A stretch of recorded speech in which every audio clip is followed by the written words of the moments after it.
Most of the guys that we have on this podcast are the best of the best in our industry or in their respective industry for off-road or four-wheel drive or whatever. You're not going to make the NBA by just showing up and fucking around and playing a little bit. You could probably go to the YMCA and play a men's league, no problem. But you got to sacrifice everything to get there. That's a really good point. I would advise anybody who's getting into the business or been in the business for a little bit, maybe struggling.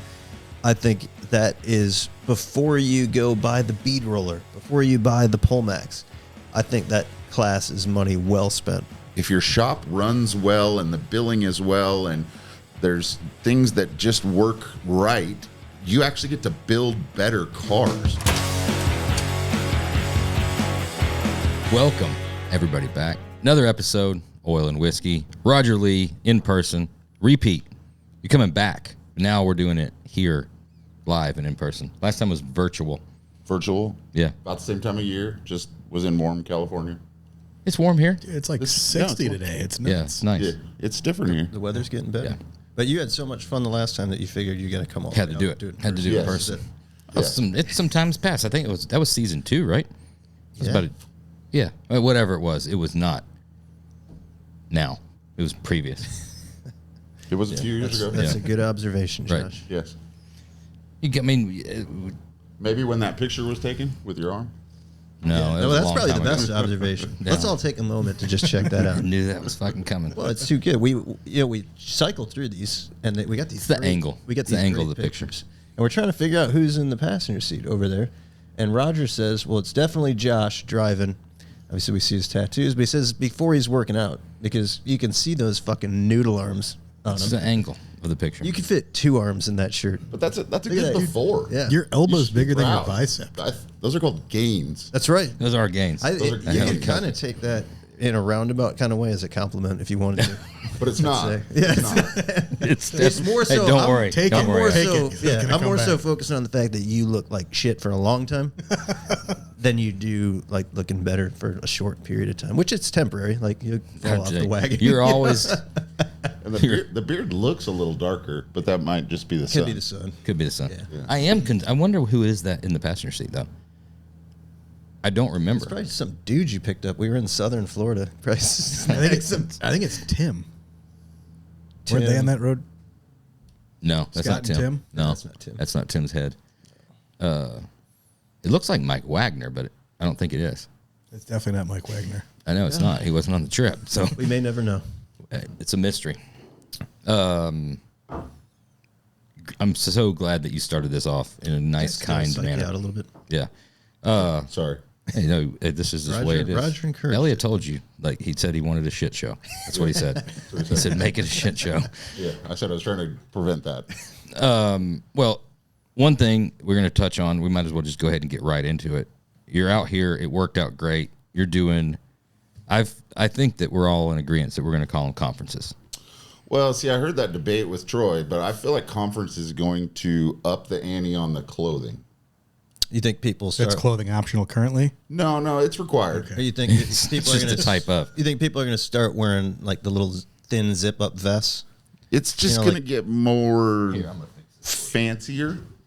Okay. It's going to require slacks or Instead of Dickies. instead of shorts, instead of tube socks. It's just kind of ups the ante on things.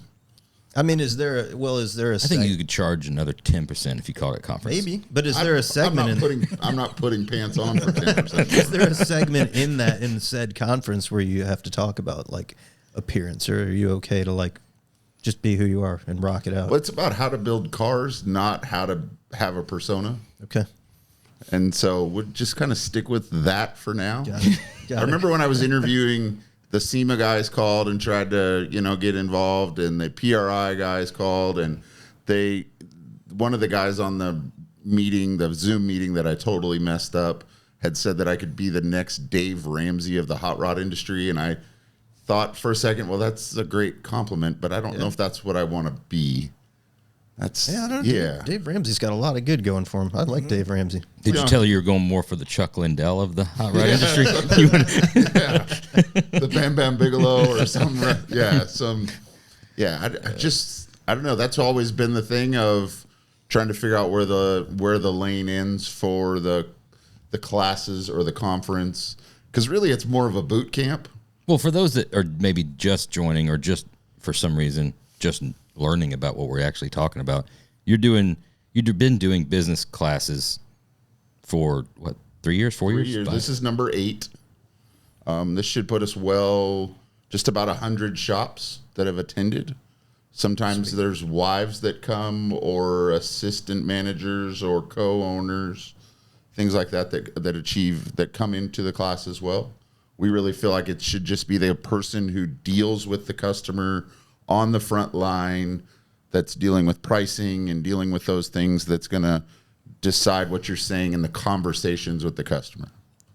And so we spend a lot of time with that, of just really trying to give a guy a mindset of how to price the cars, how to just go through the process of the cars, also picking what you're going to do so that you're not trying to do everything, because most car builders are like, so you have a car and $5? Yeah, we're the place for you.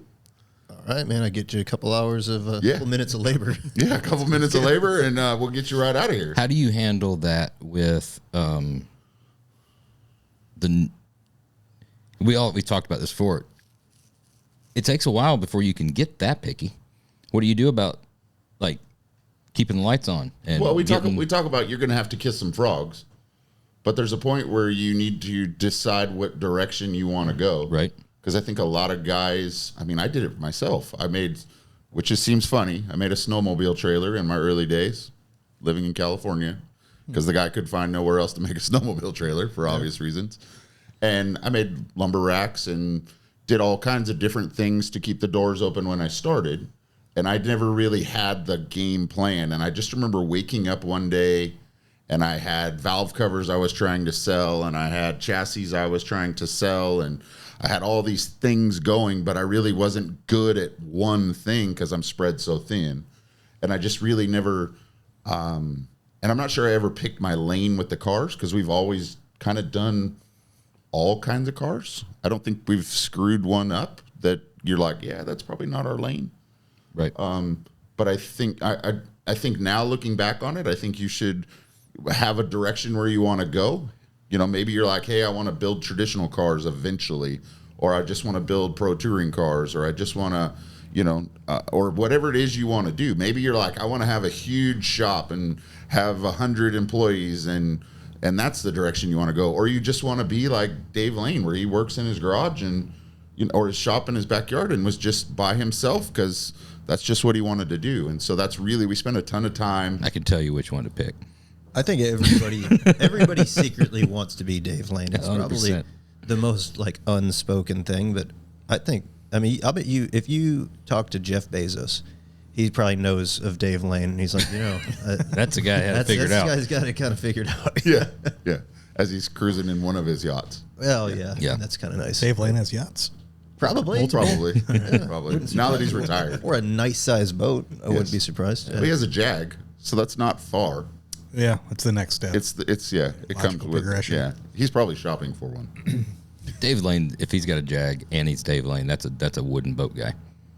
100% wooden boat guy. That's probably next. Old Chris Craft. Mm-hmm. Yeah, I think Dave Lane. Chris Craft with a Holman Moody, something kind of Ford. Dave Lane, he'd look good in a pair of Dockers. I feel like topsiders. Sorry, at a business conference. Yeah.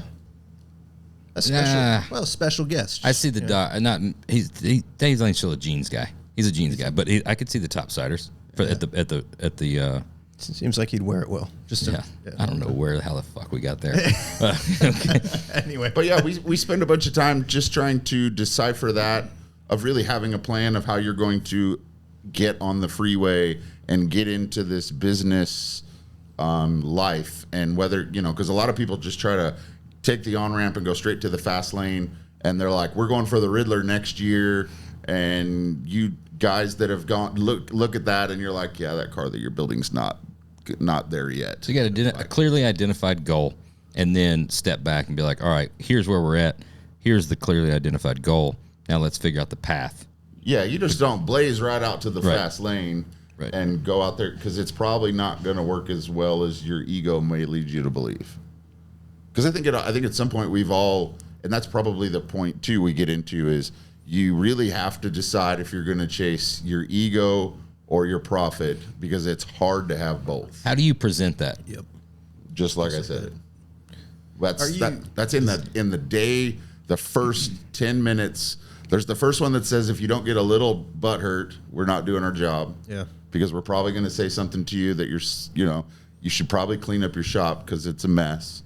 And then the other one is just talking about profit and ego, because Dave Lane, he's one side of the fence, but he obviously is not going to have the potential. His potential is limited by what his hands can produce in an hour. And then he's probably going to sell a minimal amount of t-shirts. He's probably going to, even though guys like us all I look at him as a guy that built amazing cars. I have no idea how he got the bodies of those cars on the chassis by himself in that shop, because I've been to his shop. But he did what he wanted to do. But he came and spoke at one of our classes, and I realized how structured he was. Like, he had everything planned out to the day of everything. Like, I think he would plan what he's going to do to the Roadster and what's for dinner, and then what's for breakfast the next day. And Wow. I think it was more like, what's the Tom Hanks movie with Wilson? Where he's lost on the island by himself. What the hell is that called? Castaway. I don't think Dave would have wanted Wilson there. You don't think there was like Even then was too much. You're kind of getting in my way. He's got like a grinder. That's not how I would do it, Wilson. That's not. Just kind of talk. Yeah. Would you go back in the house? A little loopy, a little crazy being by yourself for that long. I don't know. But I think that's just that was the lane he chose, of just geeking out on those things, and he had his plan. Yeah. And then he decided to go retire and moved from, where was it, Iowa, out to Arizona, and is with his family and doing those things. And I think that's a different lane. That's a totally different lane than what you guys have chosen. Yeah. It's a different lane than what I've chosen. And there's, it's all comes into what your focus is. What do you do? How do you, when the guy answers like, what, I don't really even care about the financial side. I don't care about making money. I just want to build the baddest thing ever. And what they're saying is, I want to be somebody. I want everybody to recognize as me building something, the baddest shit that's out there. I don't care about making money. Well, that's where we get into, which I think is fine, as long as your wife's cool with it, and as long as your kids are good with community college, and as long as... Nothing wrong with community. That's a big laugh. Nothing wrong with community college. I know. And as long as the big vacation every year is to the NSRA Knoxville, whatever, I forget what the big one is that's there. Yeah. But if that's what it is, that's fine. I think we were all there at one point. Yes.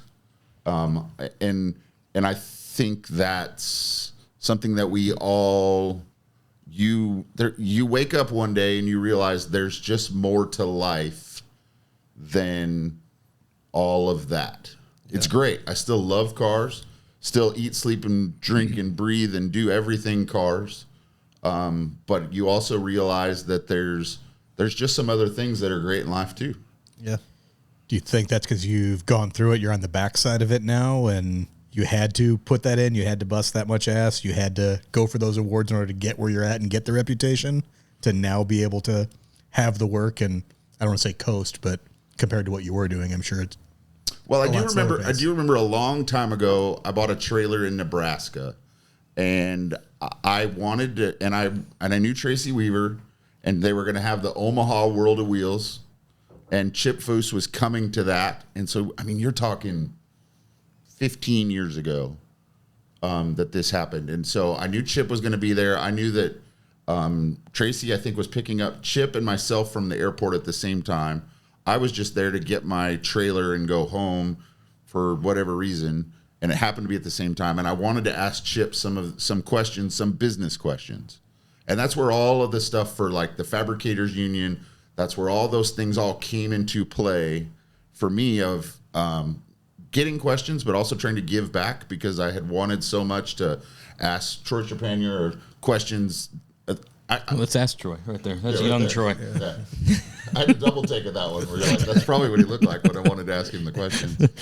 So, but I just, you just have those basic questions of, you know, how are you billing? How are you doing these things? Because I can't figure it out. And people are complaining, and there's all the problems that you go through in the beginning parts of how do you track this stuff? Because really, we all got into this thing because of the passion. I mean, you've talked about it before. You know, I'm presuming I don't know your guys' initial stories, but that's what all drew us into it. Yeah. And at some point, we realized we had to get smart. You know, maybe that's why smarter. Yeah, smart. Or still working towards it. But you started to realize like there's a part where you need to put some effort into the other side of it. And I think the part that I didn't realize in teaching these classes that now after doing these classes is you realize that if you get those things together, if your shop runs well and the billing is well and there's things that just work right, you actually get to build better cars because the customers aren't confused. They're not left in the dark. They're involved in it because really those guys, and this is another thing I've realized in the past couple of years, is those guys have the same passion I do. They just don't have the skills and things like that. They're coming to me going, hey, I'm willing to spend this ridiculous amount of money to build a car that if my wife found out, she would be really mad in some instances. And I want to do this because I've dreamed about it. And whether that's, you know, for me, like I have a guy that I'm building a 4-door Mercedes for. And you can see the excitement in him that he's, you know, and that car's badass. We've done a bunch of stuff to make it low and make all these cool parts. And at first I was just going to do it because he was organized and knew what he wanted and seemed like it would be a really, and now it's turned into something that I think we've made it's cool. And so, but it's just taking those guys through the process that is the same passion we started with that made us make dumb decisions that the customers are making dumb decisions, really. Right. No, I mean, yeah. Are you ever surprised at the simple math that hasn't been figured out yet? When it's like bills are X, labor rate is X, we have X amount of employees. Why is it not working out? You know, I see that all the time. And so in the past couple of weeks, we do leading up to the class about 3 weeks before. So this would have been right after Grand National. I started the email questionnaire stuff that went out to these guys, and we ask them 5 questions every week. Of all the people that are signed up, ready to go. Yeah, that are coming this week. week. Man, you get homework beforehand? I know, yeah. Fuck. That's a conference. It's a full-blown conference. Full-blown conference, yeah. It's kind of a boot camp, I'm telling you. We'll see. We'll vote on it this weekend. All right. So, but you see these guys who we talk about efficiency rates because that's the biggest killer of us as builders looking at stuff going, I can't believe this invoice is $20,000, even though it's got billet this and metal finish that and clear coated this and polished this on there. You're doing exactly what the customer does, and you're going straight to the bottom and going, oh my gosh. And you're like, it can't be that much. I can't believe that it costs that much. And so, and whether that comes in at the end of the build, or whether it's, you know, wherever that comes in, is that we look at those things, the prices, and start. I always say it in the classes that we look at it through our wallet. Yeah. Yeah. Sometimes. Yeah. And until you get to a point where you start to understand you start to have the confidence in the work of what you're providing. You know, I mean, there was a guy, I probably shouldn't say his name, so I won't do that, but he was billing $65 an hour in 2022. And he's like, I'm just barely surviving. And he lived out in the sticks, as he would call it. And I was like, you really should, in 2022, you should be at 85 easily. Like, the metal work you're doing is nice. The things you're doing is nice. Because there's some guys who come to the class that their work is not the same. But I think there's a place, as long as the customers are cool with it. McDonald's sells a crappy burger every day. Yeah. A shit ton of them. Yeah, a ton of them. And so there's a place for it. If a guy wants a pile of crap, then there's a pile of crap place. And if a guy wants something really nice, there's the really nice places. Maybe not pile of crap, but it's like not as good. not as good. Right, yeah, there's a fancy steak and there's McDonald's burger. Yeah. They're both edible. Yes. And some people like them. Yeah. But in our Hey, mind, sometimes there's in a pinch. You got to do what you got to do. Yeah. it'll make a turd. Well, yeah. So I was like, well, when the next guy comes in, because he didn't really have the confidence to do it, I said, when the next guy comes in, just try it. What's the worst that happens? He turns around and walks out, and you just got to wait till the next guy comes in? Because you got 2 years of work, right? All right. Well, he went home the next day on Monday morning, sent out an email, and raised out his labor rates to everyone. And I'm like, Existing customers? existing customers. Hey. And he's like, nobody said a thing. He's like, half of them responded back, it's about time. And I'm like, wow, that's more ballsy than I would have thought. Should have charged you more for that class. I'm like, well, you just made all your money back because you got 6 guys and, Yeah. But there's just other guys who they don't even, I think there's 2 guys in this class coming that have said they don't track any consumables. None. No sanding discs, no sandpaper, no argon, no nothing. I've talked to guys that don't track labor or parts and just come up with a price, and the car should be that price or less. I've had that guy too. And those are usually the guys whose wives are bringing them. Yeah. And half the time it's because they've made money somewhere else and they just want to have fun in the shop. Yep. And so as long as they can keep it going, and there's been a couple wives that come in and they're just like dragging their husband by the ear because they're like, you've really got to do, but they've done well if they're, in different lines of work. And I think that's interesting. You touched on the billing side of things because, listening to you go through it all, me and you've talked a bunch, about different stuff. But I think what's important is, one, the steps, clearly identifying the goal, laying out the organization. You're going to touch on all kinds of little tips and tricks that you're not going to give away for free on the podcast, obviously. But there's something about the confidence that you're instilling in these shops, right? And these guys of like, hey, you know what?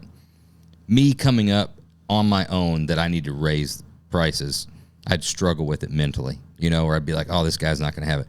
But listening to all these other shops and what they're charging and you telling me I need to charge more gives me that confidence to go, you know what? I need to charge what I'm worth. That in and of itself is a huge thing that you really take for granted until you're in an environment like that kind of instills that of like, you know what? We're gonna do this. We got to be successful to do it. We're proud of the work that we're doing, and you need to pay us for it. That's a huge thing. Well, and so we get a lot of guys who want us to have the class at their shop. And so one of the things that Troy and I start, because Troy's been with me for 7 of the 8 classes. Troy Light. Yep. And in the first one, I didn't think anybody was going to show up. So I priced it. So if one person showed up, I'm not completely pissed. And then at the end of the class, everyone, I don't know if it was under intimidation or what, but they all gave it an A+ or a 9 out of 10. And I'm like, you guys are crazy. Like, I'll go with a 7 it's not a 9 or a 10. It's not.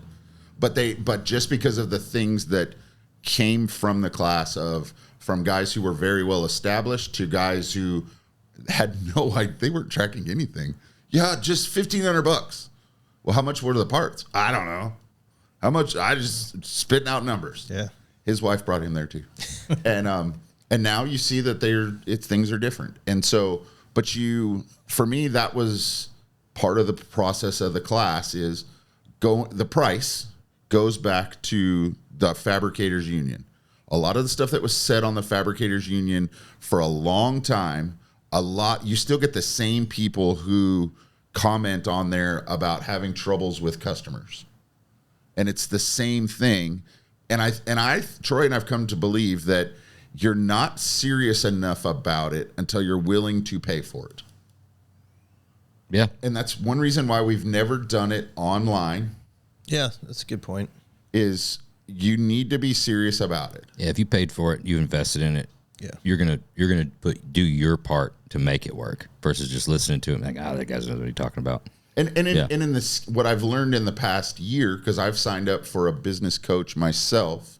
There's the Dan Martell guy that you see on YouTube, and I've been going through him because I'm trying to develop the sales side of the internet sales side for my Chevelles. And so I've been selling time and material cars for years. Yep. I can handle that. trying to do these other cars to a different type of clientele, trying to do all those things. I'm trying to understand that. Well, when I get on there, I find out that there's like 80% of the guys in his business coaching thing that I'm in, because I pay $9,000 a year to be on a 1 hour to an hour and a half meeting with 500 people on a Zoom call. And so you're paying $9,000 a year for, and you start to realize how much. I had no idea that the business class and the coaching segment is so huge. You know, but for me, like when Troy and I put it on, Troy's got to give up a day at the shop. He's got to fly out to California, or I've got to fly here. He's a little guy though. Yeah. His seats are half price, I think. Yeah. So but then he gets stuck in Dallas a few times, so he's had to sit there for 12 hours. Ugh.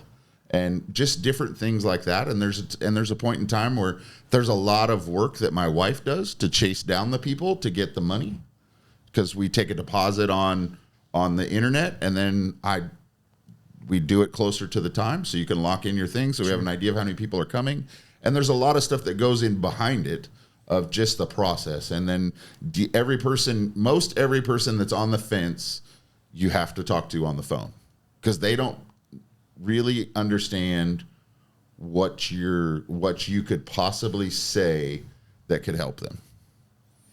I want to ask one more question. We'll move on to car stuff. You mentioned a bunch of times about wives coming. How? Huh? Do you need to think about this before you go ahead and say it? Are you good? Coming from someone who never puts their foot in their mouth. Yeah. I just know you got a history of like wife comments that are. I do not. You have more of a history with that. Oh, you're right. Yeah. Okay. Yeah. On the podcast, yes, I do. But like generally speaking, with your like chauvinistic kind of. Yeah, I was going to ask. Obviously, to bring him to make the sandwiches. Yeah. Okay, so, are you happy now? Well, I was just seeing if that's where you were going. That's not. Okay. But yeah. So, how do you handle, and do you get into more of the family side of things and the work, working with the family on time and the amount of dedication that it takes to build this business, but also giving back? Like, there's a lot there. I don't think any of us could be where we're at if it wouldn't have been for, you always like to say, like, the strong woman that like supported you. However, the one that just stuck it out really is really they just dealt with it long enough. They rode that poor choice out. Yeah, they rode the poor choice. Well, sooner or later. You're just speaking for us. Some people's like wives are very involved in like their growth and their business along with them. Like the husband and wife do it together. Yes, but at the same time, you know what I'm talking about when it takes you miss those ball games, you miss those birthday parties, you miss those. There's a lot to discuss in being successful in business and being successful in life, and that balance of figuring out. I hate the word work-life balance because that's no such a thing. That's fucking stupid. There's guys in the class who have talked about. They didn't say it like this, but this is what they said: is that they love their business more than their wife. What'd their wife look like? I don't know. Decent looking? Or? I don't know. Okay. I'll go. But I think there's a lot of guys who would act like that in general, or they would take advantage of that, or they would just be so focused on just staying late all the time and missing, I was pretty stoked a couple of weeks ago when we were at Grand National and you said you were there for the day. Yep. And you said you're going home to see your family. Yeah. And I'm like, and I'm not taking a shot at you from something from before or anything. I just think that's a cool thing where you're like, hey, I'm here to get my job done. And this is also important as well, because you realize that the time clock is ticking with your kids.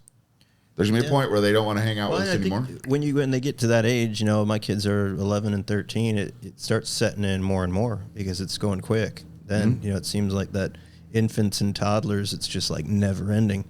And then when you can, like, they're functional human beings, it just... Yes, you didn't have the equipment that the infants and toddlers are looking for. My biggest point, or at least the thing that I tell myself is, you're 100% right. You're 100% right. I definitely, and I spoke it, many a times, that there was 10, 12, 15 years that I will choose work over family. I said it to him, like, this is, Y'all are fine with it. You knew it going in. You better deal with it. As they get older, you do start realizing, okay, time is ticking. I got to do it. You also are now at the point, if you've done your job right, you're at the point where you can, right? You can pull away. At the same time, I don't know. This is my own personal opinion. Again, probably what I've told myself. I don't think you can be where you are to pull away and do things for the family at the level that you can if you didn't do it. You didn't pay it on the front side. If you didn't pay it on the front side. I don't know if you can be, again, completely in my opinion, I don't know if you could start a hot rod shop and have a paying job or two and have an employee and a year in be like, you know what? 40 is all I'm putting in. And I mean, kids got something this weekend. I'm not going to that show and I'm not getting out there. It sucks for the family, but at the same time, just like an investment, you got to put a little in. You got to put a little balls out there. You got to put a little sacrifice. So you're not going. The more you put in, the more you get out. If you do it the right way. And I guess that's the thing is it's difficult conversation to have with a 19, 20, 21, 23-year-old that's just got married and got a kid that you're like, dude, I know you want to like listen to the wife and be at home and do all this kind of stuff, but you can't miss out on these shows. So you can't do this. But that's where all of that comes into. Like, I got a job. I worked up until I was 24, 25 is when I started my shop. And I'm 48 now. I didn't get married until I was like 32. Dated and just could never find. What do you think it was? Actually, it was the shop. There was a girl that she said, I love the shop more than her. And she's probably right. Back to his question, was she decent looking or? Yeah, but once that wears off, you're still going back to the cars because a lot of us are ate up on cars. Like I've always been into building stuff, always. I remember being 15 years old and I'm talking to some girl on the phone and I'm still building with Legos because I didn't have a car yet. And I would be building with Legos, but I'd be quiet with the Legos. So she didn't hear the Legos. Fucking her own Legos. Yeah, because you, in my mind, you just know what that noise is of dragging your hand through there to get the Legos. But I just always wanted to build stuff. Yeah, I just want to make sure that we're presenting things in the correct light and knowing that I don't want anybody to think that there's an easier way. There's a smarter, easier way, right? You got to put the work in, and it's going to suck, and everybody needs to know that it's going to suck for a while. But that's any business, right? Exactly. That's any business, exactly. And I see a lot of people that are willing to just only do so much. They're like, "Hey, I'm going to start a business, whether it's cars, whether it's refrigerator repair, whatever it is." But they're like, "Yeah, I still want to go party with my friends and." Yeah. I'm going to leave and go to happy hour, and you can have those guys that are employees as well. It's no different than it's a fucking 401k. If you only want to put $5 a week in, that's fine. If that's all you're comfortable doing, just know that it's not going to grow at the same level if you put $200 a week in. And that's where I think using that example, like I would say the same thing with my employees. I've grown my shop to the point where we have great customers. Most of them are repeat guys. I have one guy that I've built 14 cars for. I have another guy built 6 cars for. A couple guys I built 3 cars for, and they know the game. And I know you guys have the repeat guys too. Yep. That they just know the game. They know what's going to work, and those circumstances work well. And I'm trying to figure out as a play of a dad with 2 daughters that are girls, what my 15-year plan is. So when I'm 63, like, what's my plan? Like, am I just going to wake up dead one day in the shop and they'll close it down the day I'm gone? Or am I going to try and push this shop into some of my employees, which is what I think my you hope close is. it down the day you die. It's going to take a little You're while. You're going to dig a big hole. That's going to be like getting a horse out. But now that I've grown this to this point, you have to decide, like, what are you going to do with the shop that I have? Because the shop I have, we don't have a parts line. We don't have, the value is all in the people that are inside the building. And so you, which is the part of the investment I've made into the type of business I have is not as easy to sell as a business that makes a part.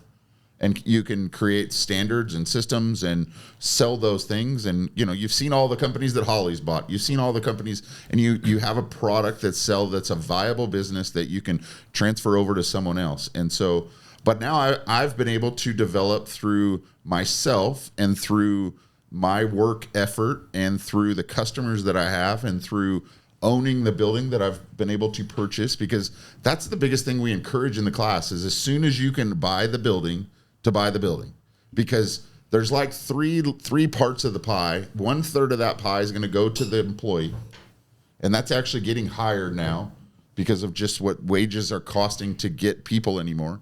And then you have the other third in the middle that goes to rent and all those things, and most guys are just paying it to their landlord. And so if you can get in the middle and hold that piece in the middle, as an owner, you can get to the point where you have the chance to start making a real living in what we're doing. Right. And at that point is when you do need to start giving your family the return on that investment. But you can also do it before, because I get up at 3:45 every morning to go to the shop. And I've always laughed. What time do you go to sleep? 7 o'clock. 9. Damn. But I wake up Sunday morning or Monday morning early because I'm ready to go. Cars. But I've always laughed that, because all my guys start at 5:30 in the morning. They work 410s. I do 410s for the efficiency reasons. Like, I'm kind of crazy when it comes to stuff. There's a lot of efficiency stuff I do in the shop, and we quit at 4:00. And I quit at 4:00 because and my like kids religiously. I mean, the lights are off. It's everybody's leaving, walking out the door together. The neighbor lady complains to the HOA that we drive too fast at 4:00. I have more guys that work more time in the morning. I have one guy that starts at 4:30, 2 guys that start at 5, and then the bell rings and everyone starts at 5:30. And Friday, no matter what, thrashing for Grand National Roadster Show, it's still closed. No. A lot of guys, I have probably the lead guys in my shop they'll work till 10:30. One guy does some church stuff in the morning and then comes in like at 8 and works till 2:30. My shop foreman guy, he probably works till 1:30, 2:30, something like that on Fridays. I usually try to leave at pretty regularly on Fridays to go have lunch with my wife. And then I'm usually out for the weekend. Like when we were thrashing with the 35, obviously it was another story, but we don't do that type of stuff as much anymore. So Friday's open, but it's treated as an optional day. Yeah, which I think the 410s, there's a whole bunch of efficiency reasons that I like the 410s, but then it gives the guys the opportunity to make the overtime on Fridays. Tax free. Tax free as of today, boy. Yeah. And so, but I've always tried to make that open for my guys. I don't charge customers overtime. I've always felt like we get our nugget in there, and if the guys want to make that wage in there on Fridays, it gets the cars done sooner, because that's my biggest thing. I just want to get cars done. The sooner you can, it's kind of like a drug addict. The more drugs I can get to you, the sooner I can get them delivered to your house, the more you're going to get them done. I got to bring more drugs to you. Yeah. And so I've just kind of always looked at cars that way, and finishing cars is just get them to them as soon as possible. And so, but I've been really trying to taking the things now that our shop is profitable and doing the things that we're doing, and I own the building. And I mean, in California, we put solar panels on the roof, so I haven't had an electricity bill in years. And there's a whole bunch of stuff that came into that became very lucrative because I don't have a power bill. And so, but I've played the game of the business side of things, of just learning from my customers the things you can do to do that stuff. And so I'm really pushing my guys now to put them in the 401k. And a handful of guys I've given a 3% raise to be like, if you're not going to do it, I'm just going to give you a 3% raise so I can give you 3% to match, and you'll thank me later. And now those guys 4 years later have $45,000 or more in their 401k. And they're like, man, this really does do something. And so, but that's what I'm trying to get, as we live in Bakersfield where there's a lot of oil companies, and there's a lot, so you can go get your corporate Chevron job, you can go get your corporate whatever State Farm job or your farming job, and those are like, everyone looks at them as careers. Yeah, they sound awesome. They do, until layoffs. but the other part is I've always wanted to create a place where it's not your mom looking at you going, so when are you going to go get a real job? Yeah. Like, when are you going to stop dragging your family through all this and doing, and even though he's really enjoying it and doing what he wants and he doesn't care, and maybe the wife's cool with it, I want to create an industry that it would be looked on like that, to where we can be more respected. And I think it's already happened before. There comes a time that you've got to start paying back. And when that time comes, generally, if you haven't been planning for it, it's too fucking late. Mm-hmm. And then at that point, you're like, oh shit, what am I going to do? Mm-hmm. That's what I think. That's mainly what I was going down that path, was making sure that everybody knows it's going to be tough. It's an investment. You get out what you put in. It's going to suck. It's going to be sacrifices. Those sacrifices you need to be getting better monthly, yearly, getting to the point to where you can start build that middle management, build that customer base, build that structure, get everything settled, get everything nice and organized and put on the shelves and scheduled, to then you can be like, all right, now we have a business, we have a following, we have a running. Now I can now give back to the family and do that. But when that comes, just know you're going to have to do it, right? You can't be like, all right, well then just one more year. I was just talking to Bobby Alloway yesterday, and they went to a concert and doing some shopping and stuff, and he was bitching about what purse he had to buy and stuff. But I'm, laughing. We're talking about it. I've spent, several years now, like, every purchase is a guilt purchase. All I'm doing is taking all that tally that I put in my head for 15 years and like, holy shit, I missed that party and that party. You're not doing that out of just sheer love for your significant other? Yes, I am. But it's it's always going back to the tally of knowing that I missed, her birthday, this thing. You never fucking bought her birthday presents. You're correct. But the point is I was missed a lot of things, and then now there's times you're like, all right, you know what? Yeah, you probably do deserve, there's those earrings or 1-800 flowers. There's a lot of things you could do that. With the Ron White approach on the diamonds? Yeah. What's that? He had a comedy skit that De Beers had the best saying ever: that diamonds render her speechless. That's the closest thing to diamonds. That'll shut her up. Shut her the fuck up. That's good. But, to be honest, I think the question that you're kind of asking hasn't been answered, and it's come up. I can't tell you how many. We've done a couple of hundred podcasts, yeah. And I'd say in almost every other one, it somehow comes to that, because everybody's fought battles, they've been to war to get where they're at, and we've got most of the guys that we've had on here are more seasoned guys. I don't think there's been a lot of other than the Young Guns episode. But the question remains unanswered, I think, right? Like, do you have to live in the trenches and fight those battles for years in order to get to the point where you can kind of follow your advice and really streamline things and really run it like a business? Because can you open your doors on day one and just say that I'm Johnny Ace's Customs, with a K, of course, and a Z, and I'm working 410s. I'm going to work 410s, and I'm going to charge, because Roy Brizio is charging $150 an hour. Yeah, I'm going to charge $145, and we're going to just build these cars, and I'm going to charge for every minute of it. And on Saturday, Friday afternoon, I'd like to take my daughter to dance, and Saturdays, we're going, down to the city to go out, for a nice dinner. Can you do that, right? Or I think it's possible, but you have to have had some type of reputation for it.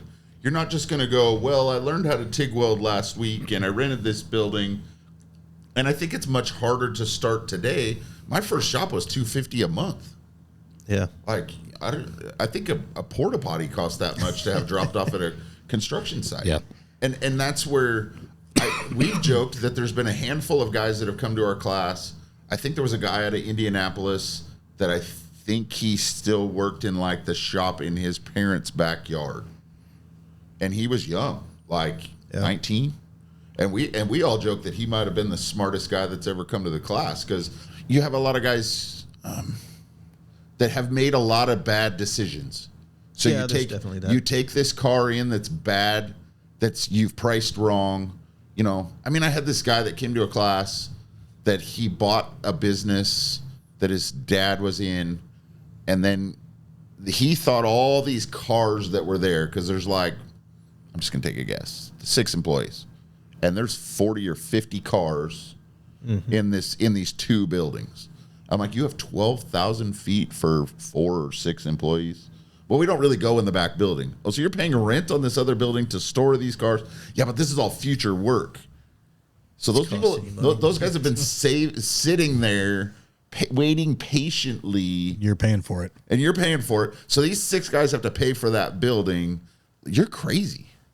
And so could a guy go out and rent a small shop or work in his backyard? Yeah, there's guys that do that. Is he gonna be able to grow it to having, I don't know.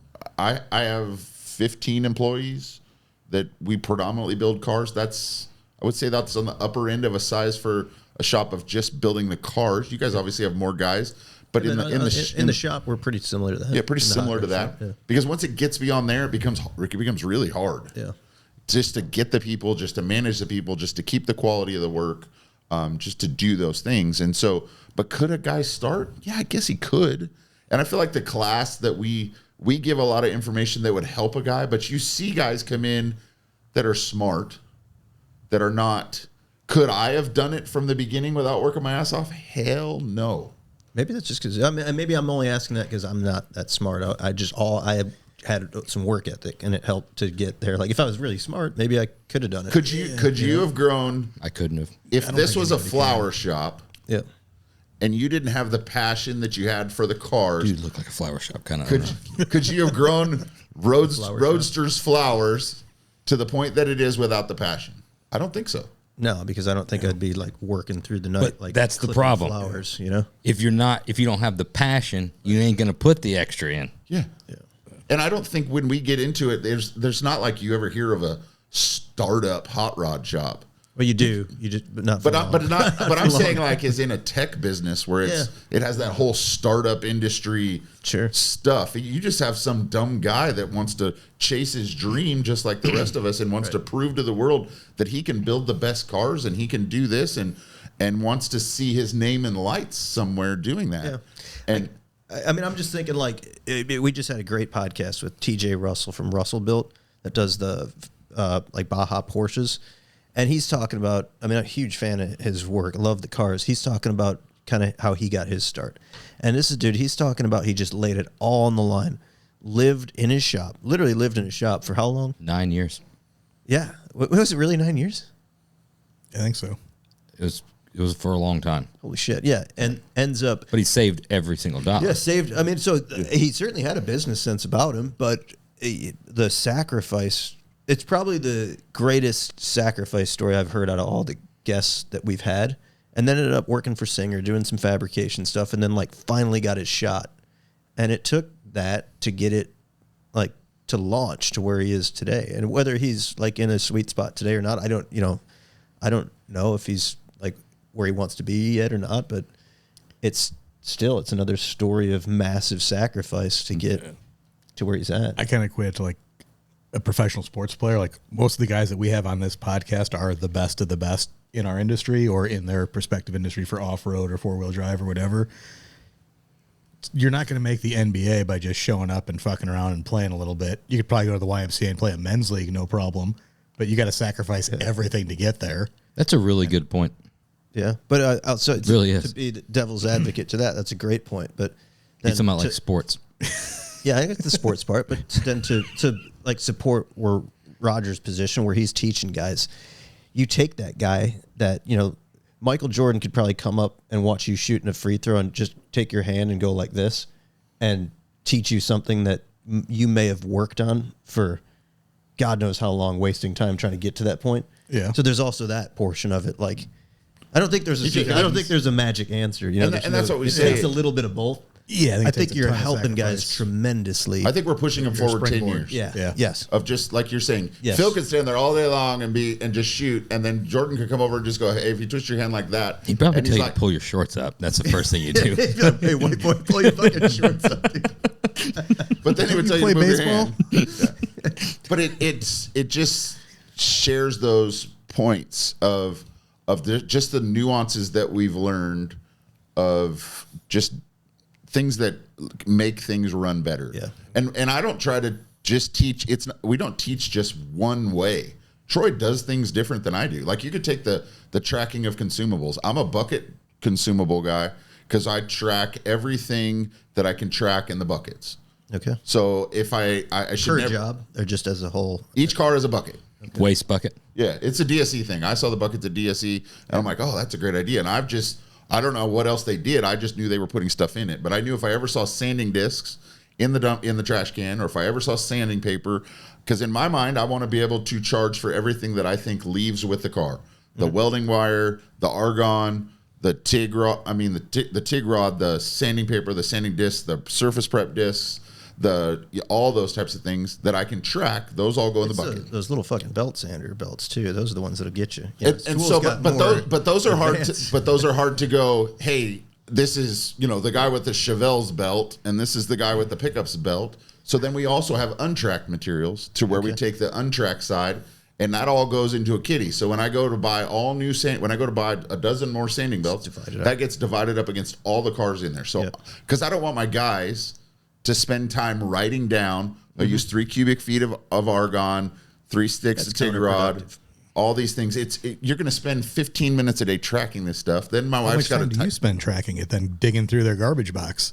I don't have to, because at the end of the month, someone else just counts it, and we've created up a price per foot for sanding paper. You have the sanding disc; they can just count the sanding discs. My daughter that's 11, she's getting to the point where that's a good job. I think this summer will be a good job for her. Yeah.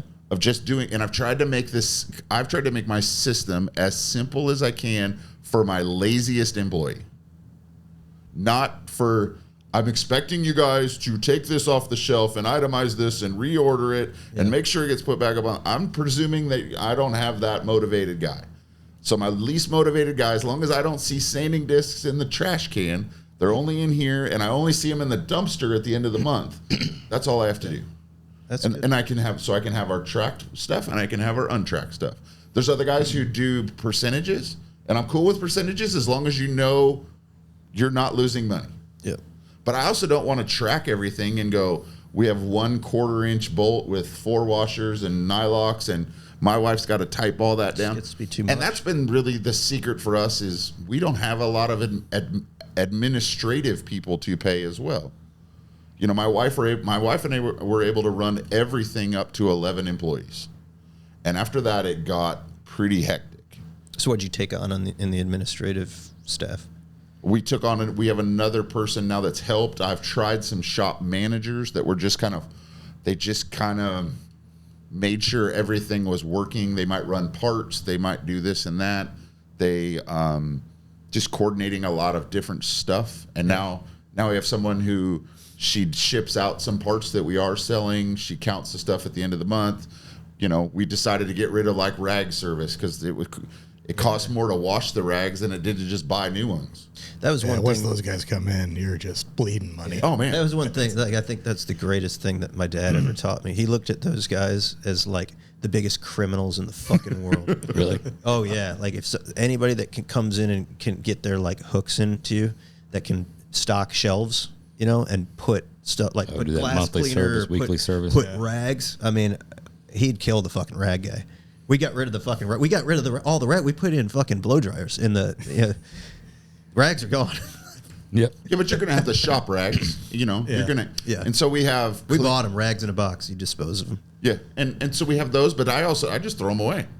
Yeah. The white terry cloth things that would be like a bar towel, we buy them on Amazon in quantity. Yeah. And they show up and we use them, and if they get too dirty, we throw them away, and if they're still usable, we'll wash them and use them again. And the microfibers, they go from, we use the yellow ones, so they show up in the big bag, and when they're brand new, you use them on the cars. As soon as you're done using them on the cars, then they go to some other task. Yeah, get Gibbs on them or whatever. And so now it goes to a jack stand pad or whatever those rags become, and then pretty soon you have a ton of jack stand pads, and now you're deciding, somebody really made this one really dirty, so it's getting the boot.